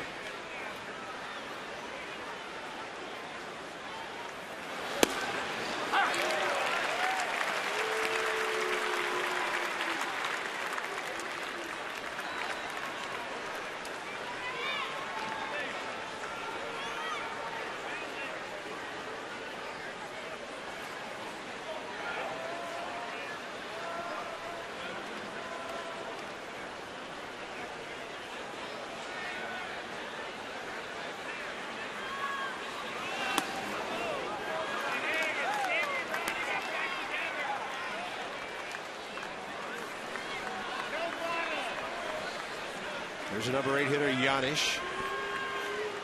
They have a left-hander remaining on their bench, Yonder Alonso, the outfielder.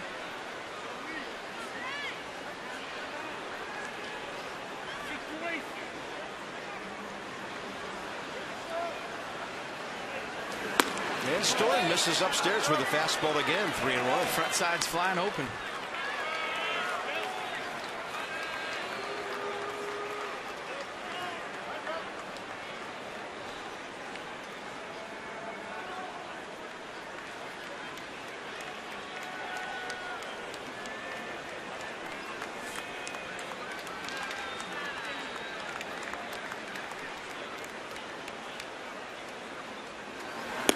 Stays right in there and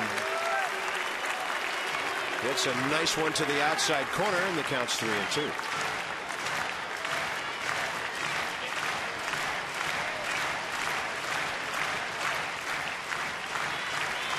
Nats looking for their 59th win of the year here in the middle of August.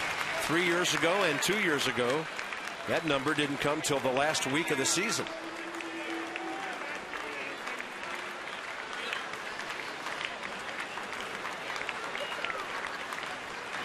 And he goes upstairs with a fastball, and Hannigan jumps on it late.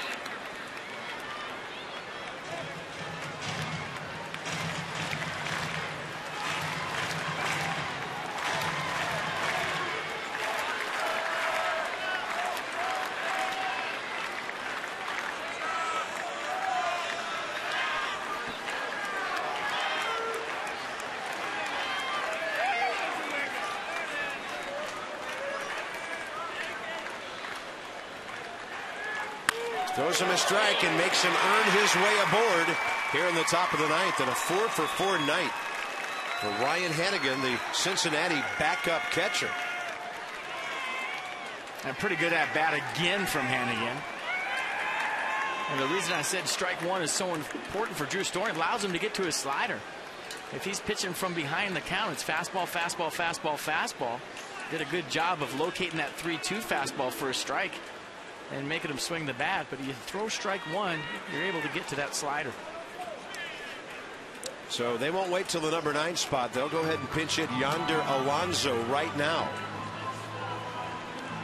Good speed. This kid can hack. He started the ball game in left field. Had a couple of hits on Tuesday night. A defensive shortcoming or two, maybe what kept him out of the lineup for the last couple of games. And this is where Drew Storen can feel free to throw a slider early in the count. Whenever you have the tie and run at the plate with a little bit of pop, we've seen at times this year guys go up swinging at that first pitch fastball. Maybe you go to it early right here, establish a slider, and then pitch off of that. And fastball away.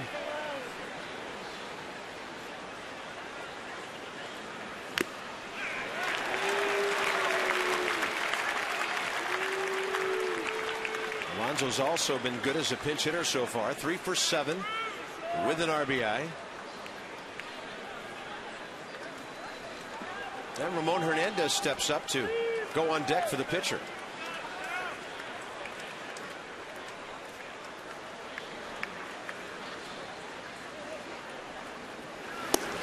Storen pours one right in there over the outer half.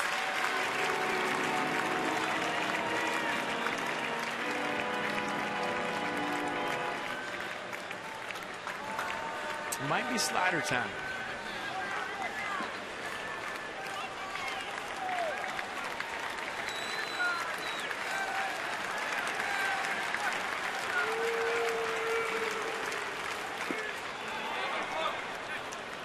Tried to get him to bite on that breaking ball.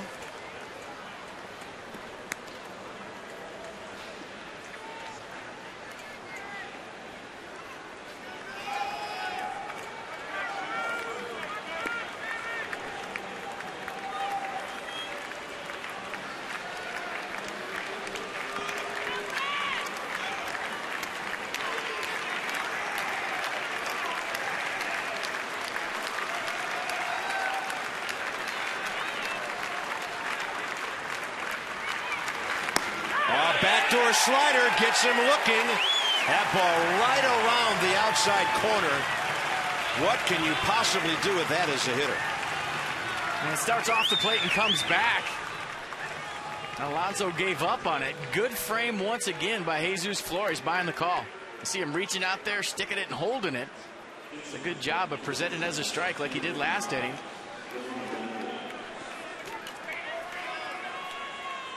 Now the Reds catcher Ramon Hernandez will be the hitter.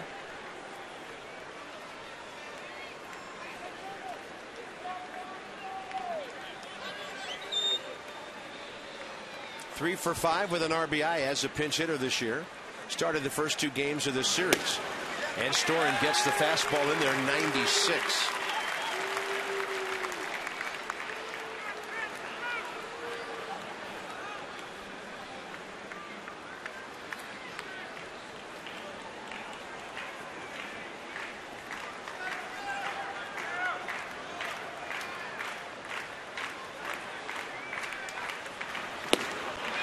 Wow. 96 again, and he's got some hitters glancing back at the umpire now. Backdoor sinker. Started off the plate, ran it back. Perfect pitch.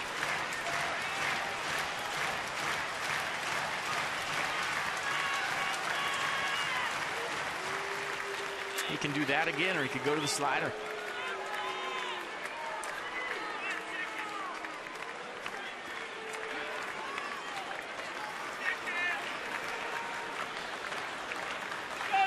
And Storen will try to peek with the fastball and just miss.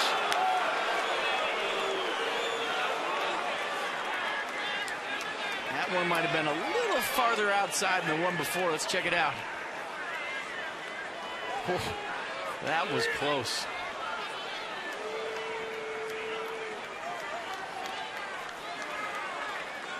Couple of shakeoffs and then the hitter steps out.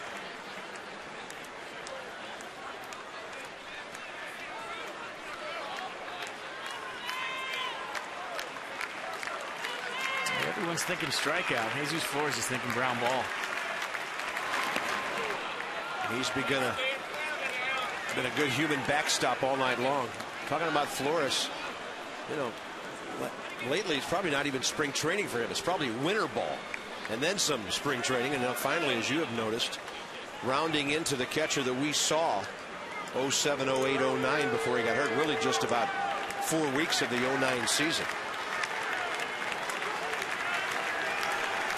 2 balls and 2 strikes with a runner at first, 1 out. That ball was hanging a bit. It's in the air for a while. Bixler on the track will gather it in. 2 down. The ball will find you. What a play by Brian Bixler.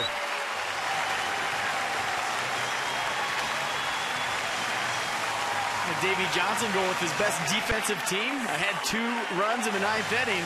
Slider hanging a little bit. Ramon Hernandez on it. And Brian Bixler says, no way, I got this. Wow, did he go a long way for this baseball. Look at the range from Bixler. Look at the speed selling out on the track. That's a game saver, folks. And that's a ball hooking away from him. That's runner on second base and a run in a 3-2 game if he doesn't get there. Top of the order now, Brandon Phillips, as the Nats try to win the series.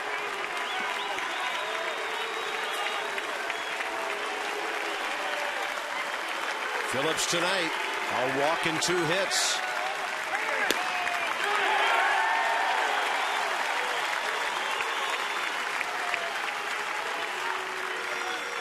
You come into a baseball game like that and you're Brian Bixler and you make plays like that, you'll stay in the big leagues a long, long time.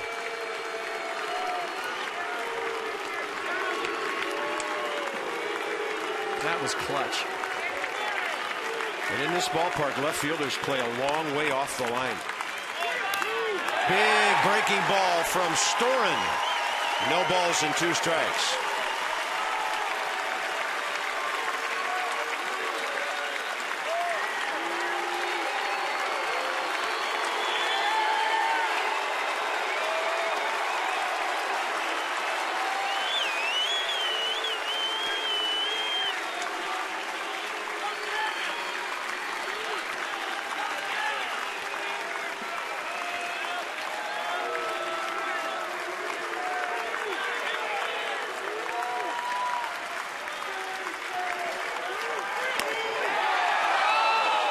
That is so close. It's the second time he's nearly painted the outside corner with an 0-2 fastball.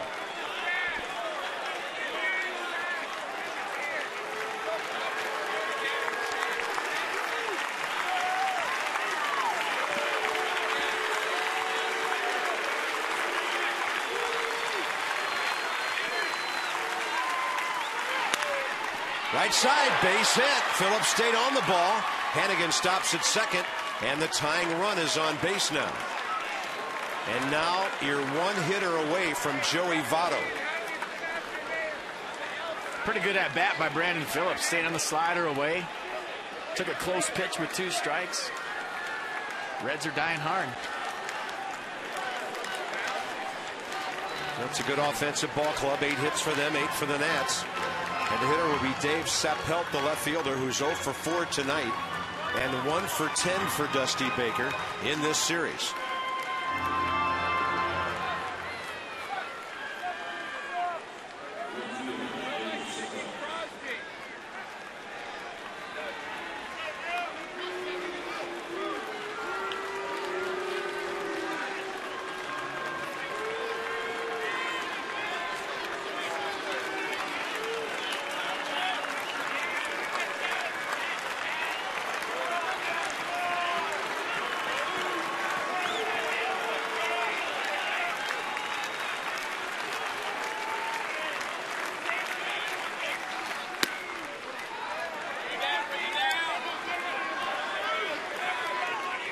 Drew Storen, 21 pitches to get a couple of outs here.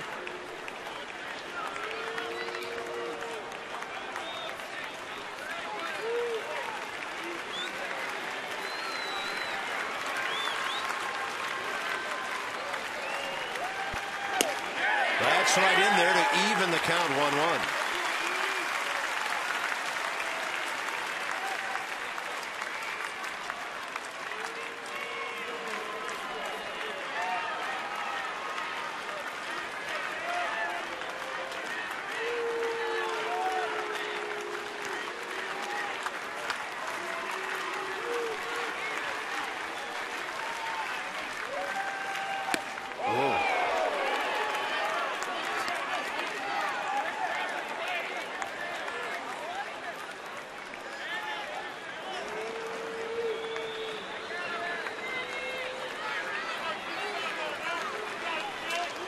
It's been a long time standing for this crowd of nearly 20,000.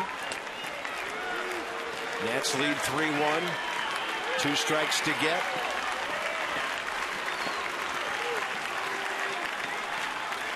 And Storen gets the outside corner call that makes Dave Seppelt very unhappy.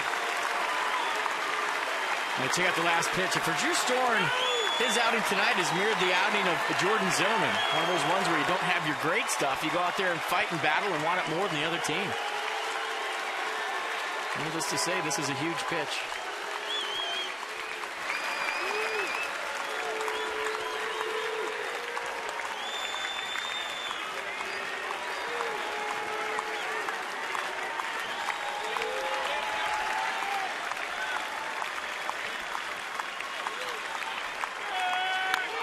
Fastball up and a fly ball left center. Ian Desmond is there, and the Nats finally win it.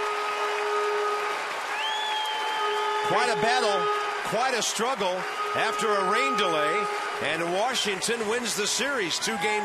You got to give Jordan Zimmerman all the credit in the world tonight, going out there and fighting like he did for 5 2/3. Didn't have his great stuff, but fought. I'll tell you what, I'll take that any day of the week. Anybody can go out there with their great stuff. Jordan Zimmerman fought all night long. Number 33 for Drew Storen, number 59 for the Nats, who beat the Reds 2-1.